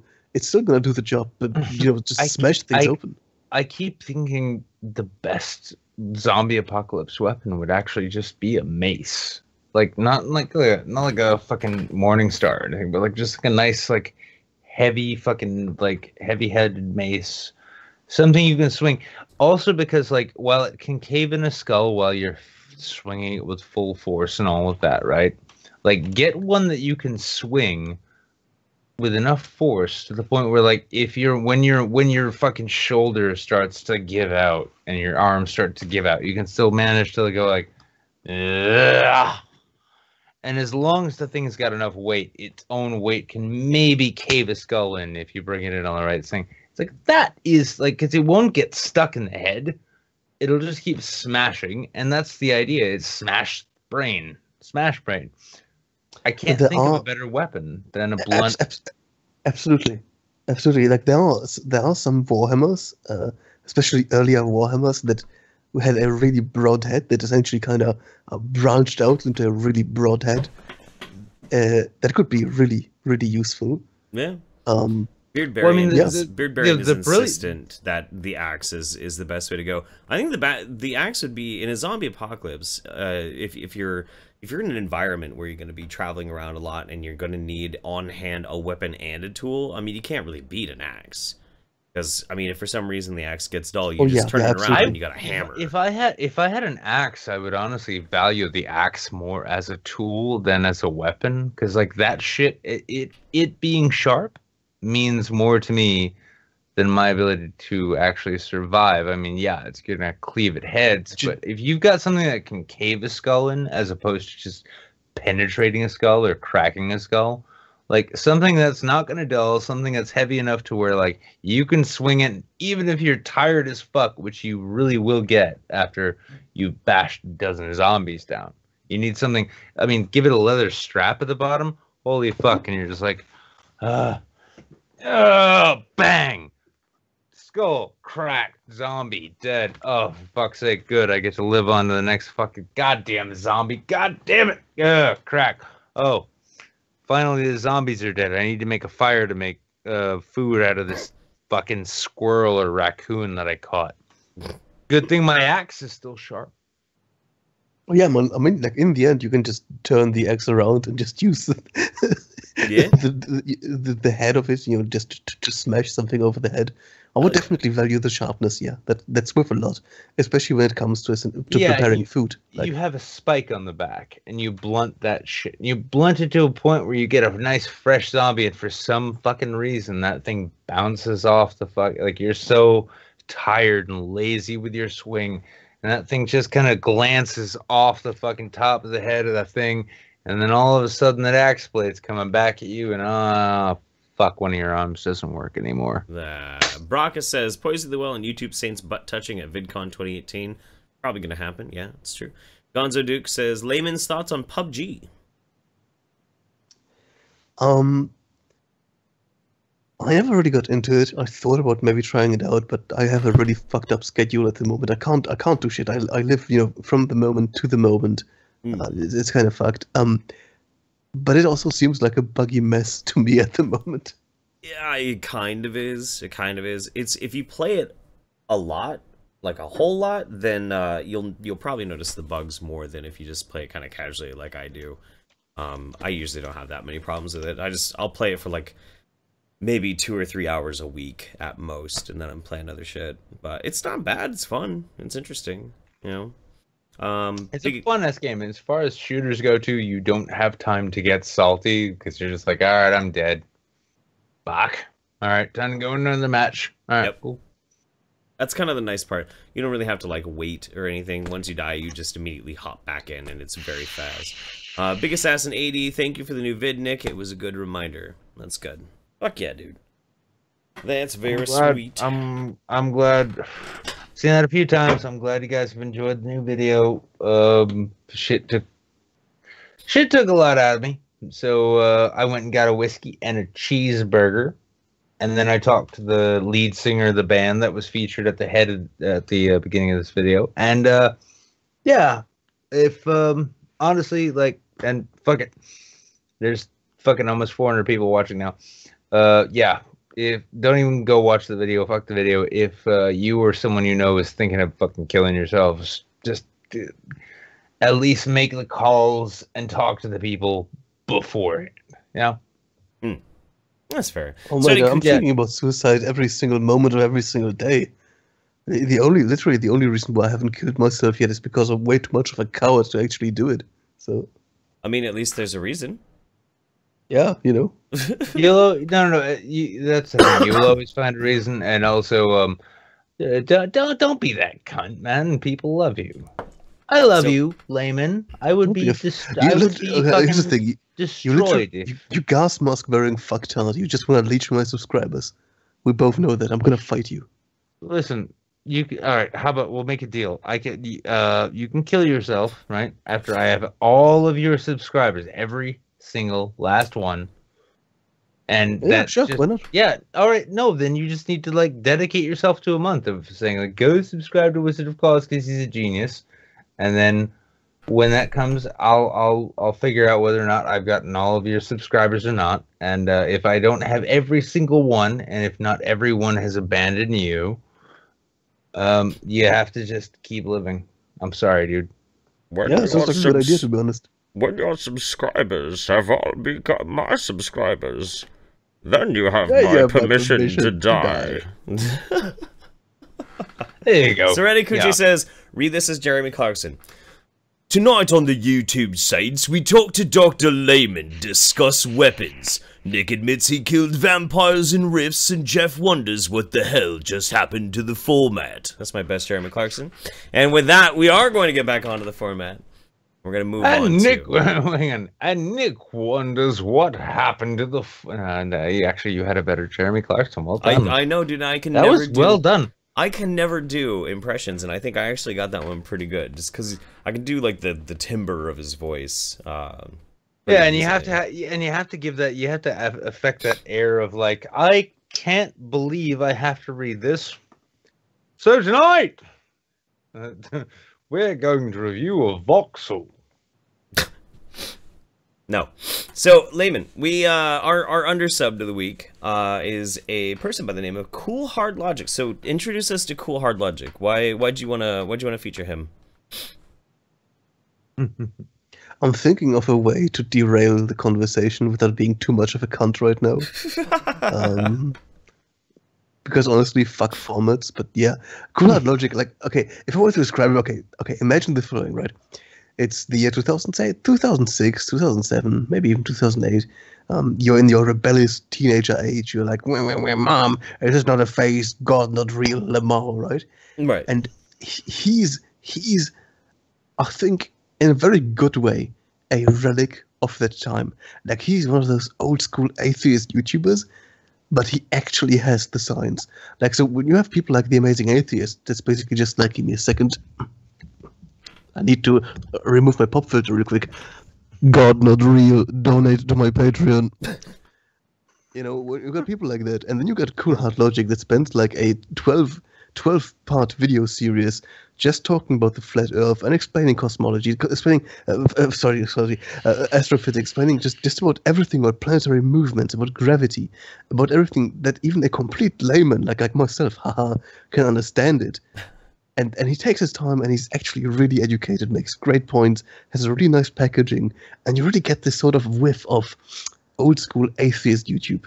Sweet. Entertaining, right? Oh. It's entertaining.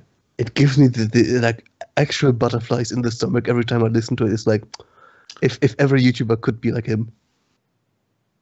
Now to be fair, now the clip that I chose to show this channel was one which came from actually about 2 years ago almost. And we featured the channel that he's going after here as the oversubbed of the week previously. Yeah, and this is him taking on spirit science, which in my opinion is his it's his fucking, it's his masterwork. Let's do this. You have the My Circle open, Layman? The what? The My Circle. I don't have it open. I don't have it. It should be in the chat. Oh, that is. I don't actually read your shit. I just do, you know. I just live my life. Fuck you and your format. Yes. That's just kind of yeah. Okay, watching it. Okay, I got it. I got it, boy. Cool.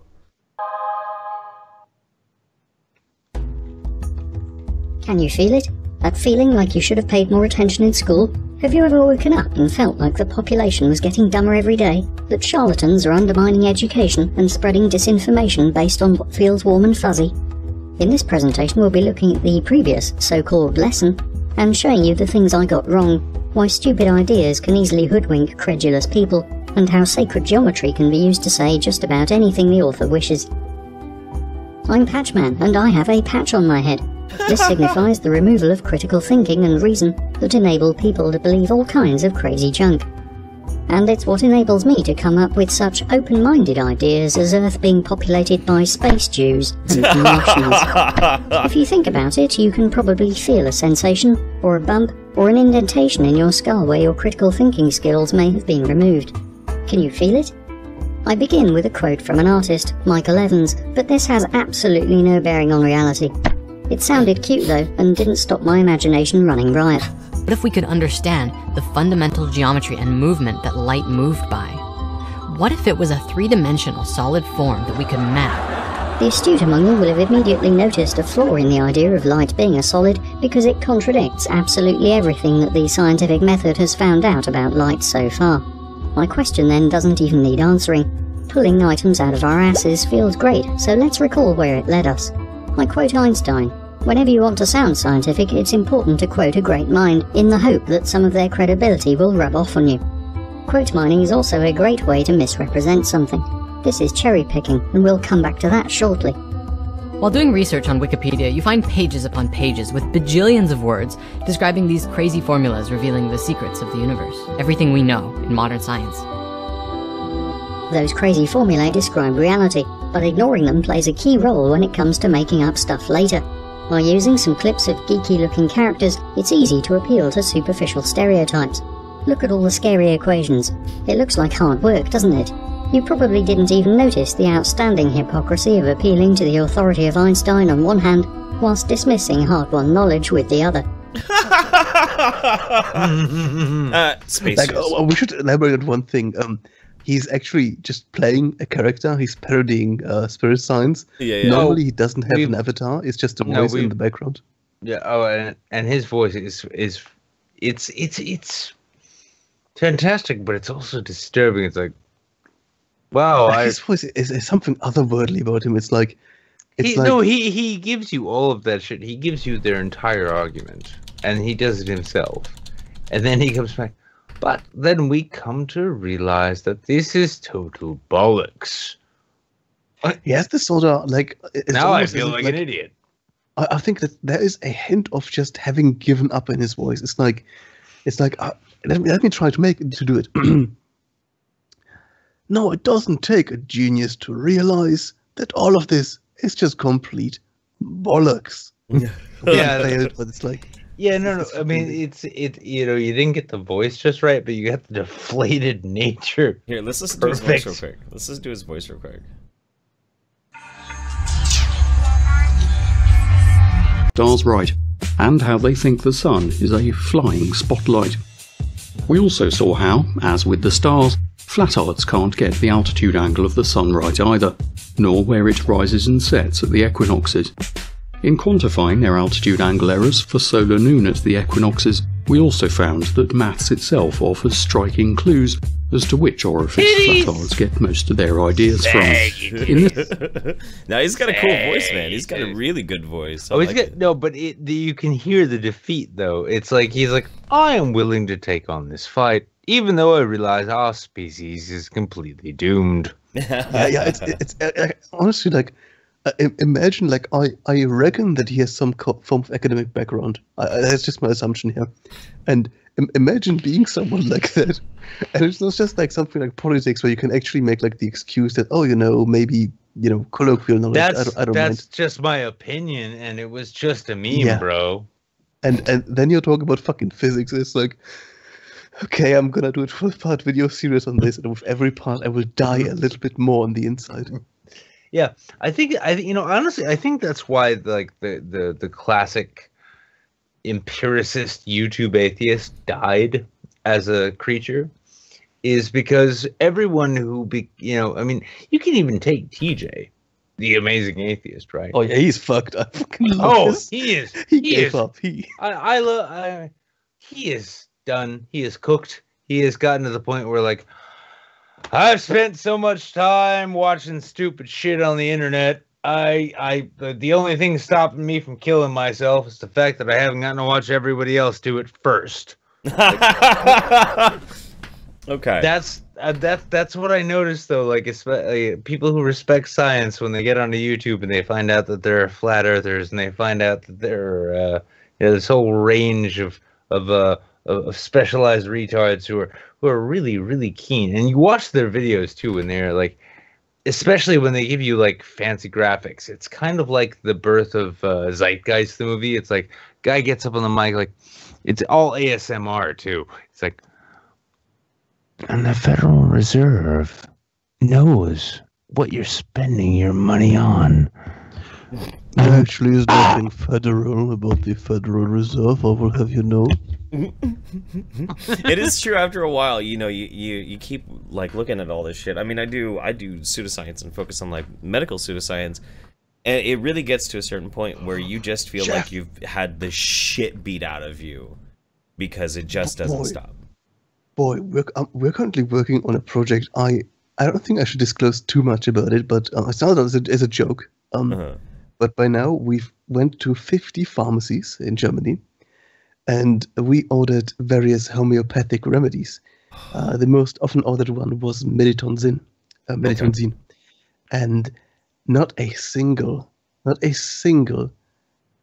pharmacy notified us of it being a homeopathic remedy. 2 of them recommended it, and 1 of them insisted on how effective it is. Oh, God. And those are fucking pharmacies. Yeah. What the fuck? Whoa. Oh, my God. I know. There was... So, the very first time... Let me leave, Nick. Let me leave. If you want to do something fucked up, let me leave, so I don't have to give the government my name, okay? Yeah. The very first time my kid ever had a fever, I went to the pharmacy to go and try and find like a fever reducer, and he was like, I think he was like 3 or something like that. And I go looking for something that I can do, just some fever reducer.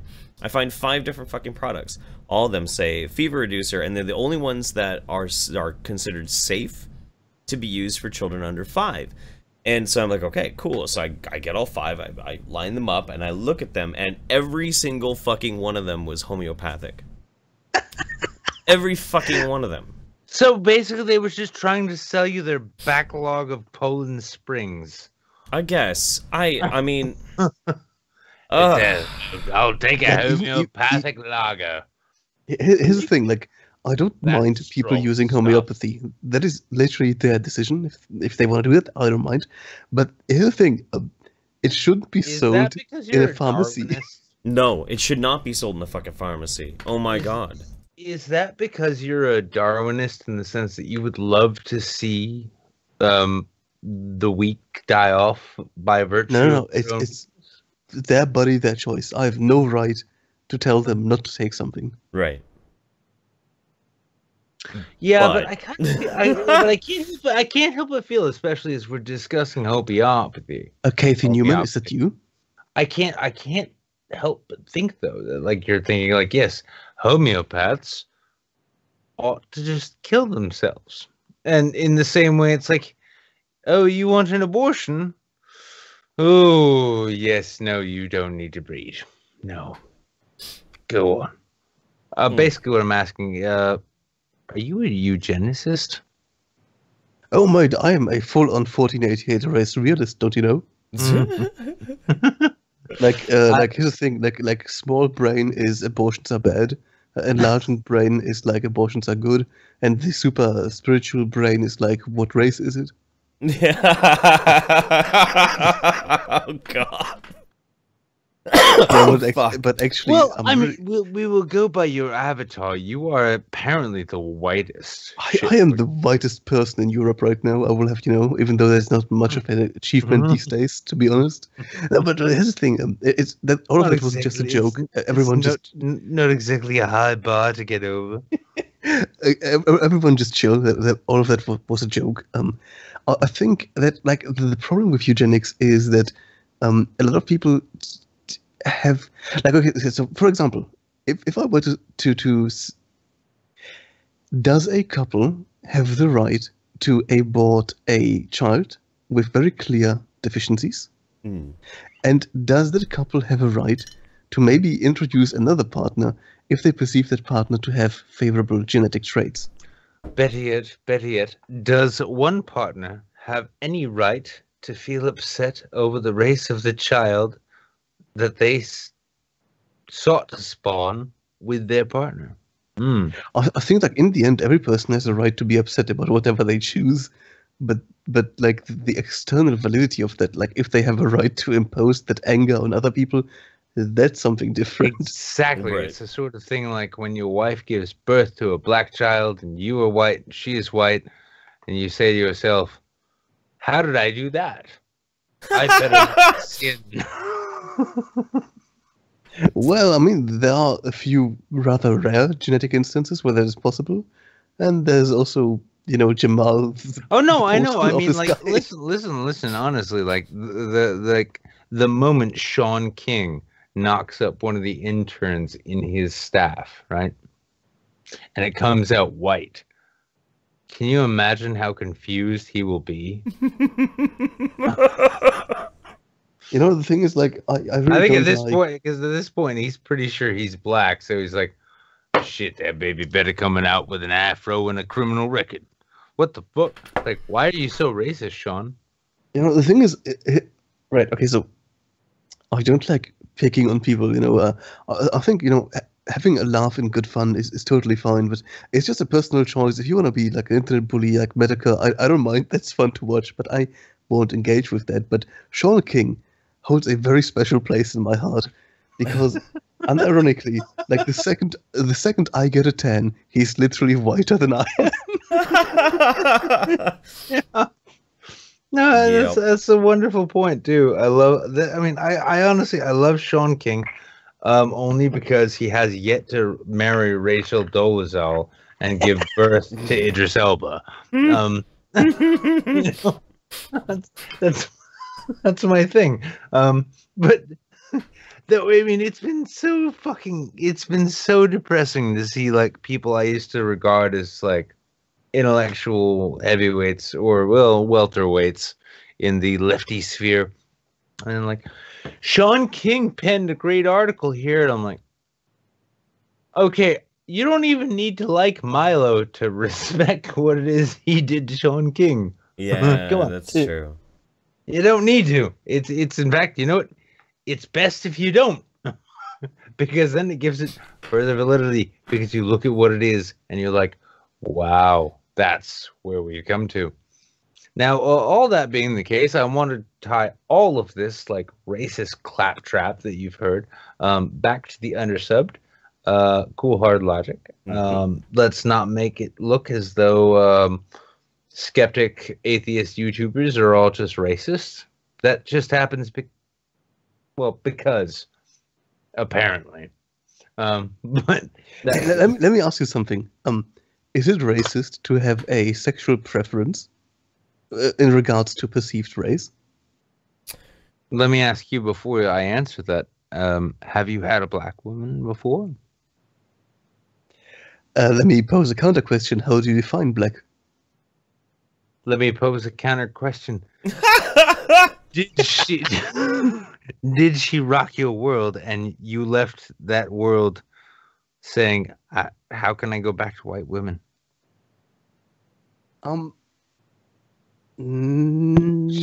really. Like the craziest thing I've ever had. Like literally, like the craziest. Like that was like flat out just like I'm boy. Like I'm all like if the fuck is good, I'm all set. Like I'm willing to do some crazy shit. You're about to confess the story you had of a redhead, aren't you? No. I had a Mongolian chick, Oh. and like I'm not talking like the city Mongolians, but I'm talking like proper. Like I traveled Mongolia once, just a very short trip because I was learning about the local cuisine, and there was this young girl, and I want to hear this. I want to hear this. Hang on. And there are local sort of tribes of nomads still that actually live in tents and just live off the farmland, live off the land, sell excess produce, excess livestock to buy themselves, some clothes, shit like that. And I actually had a very short, very intensive relationship with a Mongolian girl. It's like the thing is, you would assume that they have a very sort of patriarchal culture where it's just completely unacceptable for young girls to engage in any sort of contact with other men. Primal And engagements. Her family was completely chill, like just completely chill with anything, and she was just like I think. Do you know the slogan? Make civilized the mind, but keep savage the body. Oh yeah, yeah. I do. She was literally make savage the mind, make savage the body. Nice. Okay. It was like I don't fucking know. It was like the sex was not human anymore. Okay, you're talking like proper animal level. Oh, so I enjoyed it. I'm not gonna judge. To your question though, like, is it racist to have a sexual preference for races? Like the thing that I always keep coming back to is that actually is something that I've had to think about before in my life. Because if I was out and about when I was savagely single, and I saw a beautiful white woman and a beautiful black woman, I would go for the black woman. I always would. Or damn near anyone who wasn't like white. I would prefer somebody who was not white over somebody who was white. And I had to question myself whether or not that was because I was like fetishizing, because this is like a race group that I did not have a whole lot of experience in, and that made it seem more exotic. And to some people that is fetishization, but for me that just was exciting, and I couldn't like not feel that way. I just did. And it's that, and every black chick I've had sex with just completely rocked my fucking world. So I don't know, man. But all I wanted to point out is that individual preferences, like essentially what you do with your body and with whom you engage in sexual relationships, it often is tied into this larger narrative of, for example, transphobia, Islamophobia, or racism. But I don't really see it that way. Like, I do have certain cultural issues with, for example, Muslims, but I have absolutely no issues with black people, but I just don't feel any attraction to what you would colloquially call black people. Some people give me shit for that and call me a racist, but it's like, I have not yet met a single black person that would be interesting to me so far. If that makes any sense. I suppose. I mean, like, but that's the thing is, it comes jump out at you. Yeah, that's nothing. It doesn't jump out at you. Here's a good question though. What about like celebrities or models? Is there like somebody that you see out there? Would you fuck Jada Pinkett Smith or Rosario Dawson? Who? Oh, that's the ultimate unfair. Give me a name. Jada what? I wouldn't go Jada Pinkett Smith. I'd say Google Rosario Dawson. Yeah.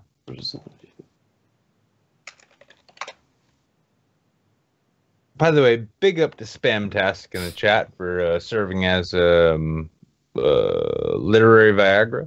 My dick is so hard. My dude, like I can value her looks. I can definitely say that she's good looking, but sadly not really. No.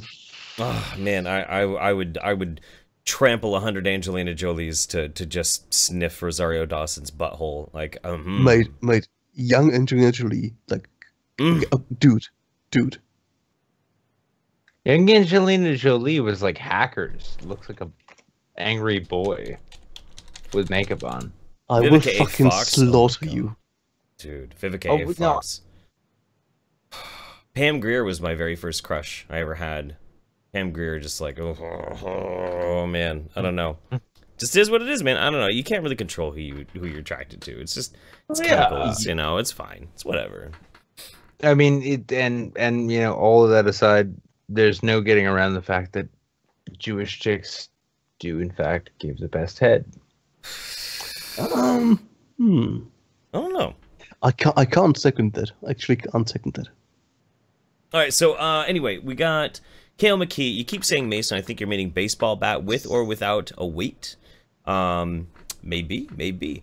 Jane Iyer posted the National Suicide Prevention Lifeline. Thank you very much. Then Rhino posted the National Pizza Hut Pipeline. Thank you very much. That's very sweet of you too. Even more important, that will keep you from killing yourself. Honestly, if you are if you are thinking of, you just want to die right now, get fucking cheap pizza in you. And you'll be like, well, I guess I can continue on for a while. I guarantee it. I fucking guarantee it. I've been there. I've done, and I'm not even joking. Yeah, it's like, yeah, God, I'd really like to fucking kill myself. Like, I'm so hungry. Oh, they're still open. I'll order online. I get pizza. And this video is not brought to you by Domino's, but yeah, you get like food and all of a sudden it's like, yes. Oh, yeah. Okay, you know what? I'm gonna go look at other sad faggots on the internet. And then you go on YouTube. Beth says, finally been able to catch a stream. Adulting really sucks, so thanks to the entertainment and the chance to chill. Glad you're here, Beth. Good to see you again. Gonzo Duke says, I'm pretty sure Nutella can cure non-Hodgkin lymphoma. I cannot confirm that, but, you know, I'm sure somewhere out there's a Facebook group of mommy bloggers who are espousing exactly that, because that's something that fucking happens all the time. You just put that Nutella up your butt. You put it up your butt. And then you hold on to it for a while. And then maybe you get cancer, maybe you don't. So we're going to move on to our 50 caliber cringe. Yep. And our 50 caliber cringe of the night. Do you want to introduce this one? Yeah, I really probably ought to bring up... Oh, actually, I remembered this. This was originally going to be a news item, except... How do you get away from this? Let's just say that, you know, it's very sad. Very, very sad that Donald Trump is our president, except the alternative was what we will see here. Okay.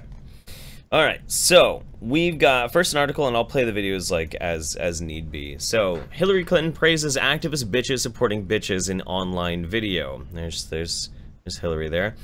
2016 Democratic nominee Hillary Clinton praised activist bitches supporting bitches in a video shared on Twitter Friday night. We'll watch it here in a second. And there she is, looking vaguely human-esque. The video shared by HuffPo commentator Alex Mohar showed Clinton thanking everyone for their feminism, activism, encouraging supporters to keep up really important good work. Someone in the background then makes a reference to activist bitches supporting bitches, to which she repeats that indeed is directed to such people. For a throwback to 2015, we've got this very awkward video that she recorded, and I have it right here. Let me grab this. All right. From when she was chilling in Cedar Rapids. I'm just chilling in Cedar Rapids. She's so relatable, you guys. She's so relatable. Oh, fuck.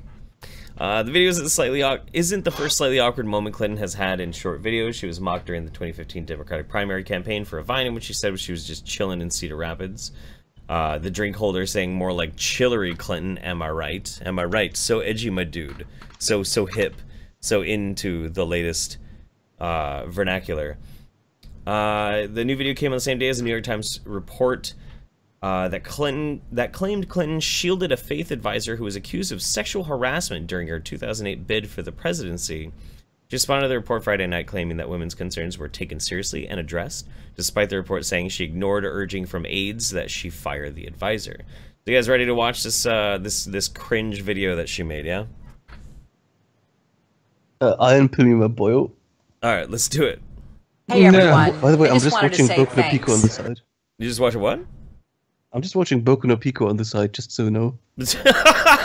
Hey everyone, I just wanted to say thanks. Thanks for your feminism, for your activism, and all I can hope is you keep up the really important good work.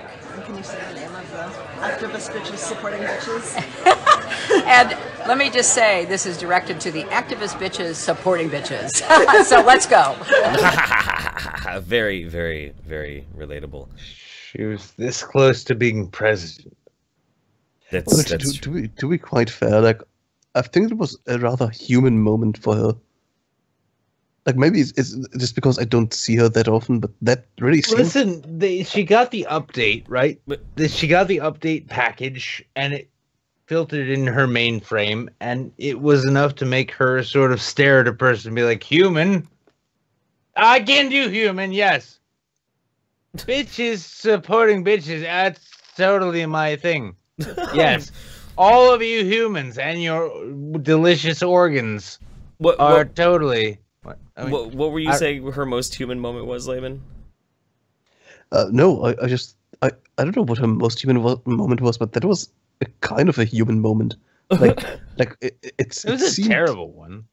Yeah, but I mean, context, my dude. Like, you know, if a robot suddenly turns around and says, "I love you, mother. I want to run in the stream," that's a pretty human moment, you know. That's true. That's very true. Basically, Hillary Clinton is a very, very, very aged version of the main character from AI. She's like, I mean, actually, if we age progress Haley Joel Osment about 90 years, we'll probably get Hillary Clinton. It'll probably look the same too. No. Yeah. So that being the case, it was a cringe, and yes, we're cringing at you, Hillary. But all the same, thank you for trying to affect human emotion as convincingly as your programming allows. Mm-hmm. We all appreciate it, and now please get back to your cocktails with Harvey Weinstein and Kevin Spacey and Bill, and then come back to us and tell us the stories they have about underage people who are very impressionable. Rhino says, yeah, but Nick, when 69ing with an Orthodox Jewish girl who gets the hole in the sheet. You do. You can lick her through the sheets. I guess so. You figure out a way. You just have to like TP the sheet around your cock. You just gotta be goddamn determined. If there's one thing Jews are known for, it's being determined people. Life finds a way. Exactly. That's right. Yeah. We made it through the desert. We spent 6 years wandering through the desert where it should have took 6 days, I guess. And then when we got there, we, the whole sheet thing, and then we're like, hey, let's cut another hole in the shit. Yeah, there you go. Sergeant Buck says, that feel when Boku no Pico is more inspiring than a U.S. politician. It's true. I mean, I never really understood what the problem with Boku no Pico was. Like, yeah, it's kind of fucked up, but there's like way worse shit out there. Oh yeah. It's like a fucking normie pill, you know? It's like only normies really get upset about Boku no Pico. I'm gonna watch some fucking Bible Black, my dude. Yeah, that shit is fucking tame. By the way, watching some good shit. If we find the time, I would like to shill for HEMA, for Historical European Martial Arts. And I sent you a 2-minute video that is, in my opinion, one of the best choreographed fights showing actual historical techniques. So if you ever, if we ever run out of topics, you could show that, and that is fucking amazing. That's true. Jables Boogly says, wait, we can call women bitches again? I'm confused. I know, the rules do keep changing. But guys, that's pretty much it. That's pretty much where we are at. Let's go out on this fight, though. On this fight? Can we do that? Yeah. Here, let me switch to this so I can grab it real quick. Let me grab this. Like, the thing is, That's right. It's like, here's the thing. You guys come to YouTube and you're like, oh, I want YouTube blood sports. You know what? We're gonna give you the real blood sport. Yeet. I'm a fucking Nazi when it comes to like historical European martial arts. Like, I'm a fucking purist. I know, and he is such a purist. He is such a purist to the point where, like, when sad faggots think that talking shit on YouTube equates to blood sports, no, pick up a blade, you pussy. We will see where you end up.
way better than a bunch of fucking soy boy wannabe tough guys fucking yelling at each other on a street. Yeah, I mean, oh, dude, that like it gives me fucking goosebumps. You know what? Like those guys are fucking beyond. Yeah. So that being the case, everyone watch out for YouTube Saints featuring plenty of sword fights. Maybe, we don't know. We've been your YouTube Saints for this. Getting really, really close to being 1 year. We've been doing this for almost 1 year, but here we are. We've been your YouTube Saints.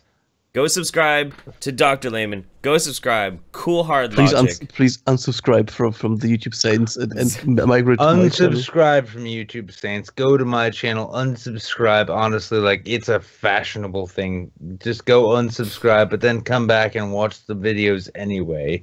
But that being the case, Dr. Layman, Jeffrey Holiday, myself, we have been your YouTube Saints for this week of the last week of January. Fuck you, January. We are out. We are out. We are out. Out. Jeff, we are out. We are out. Done. We're Allahu Akbar. Allahu Akbar. See you next week.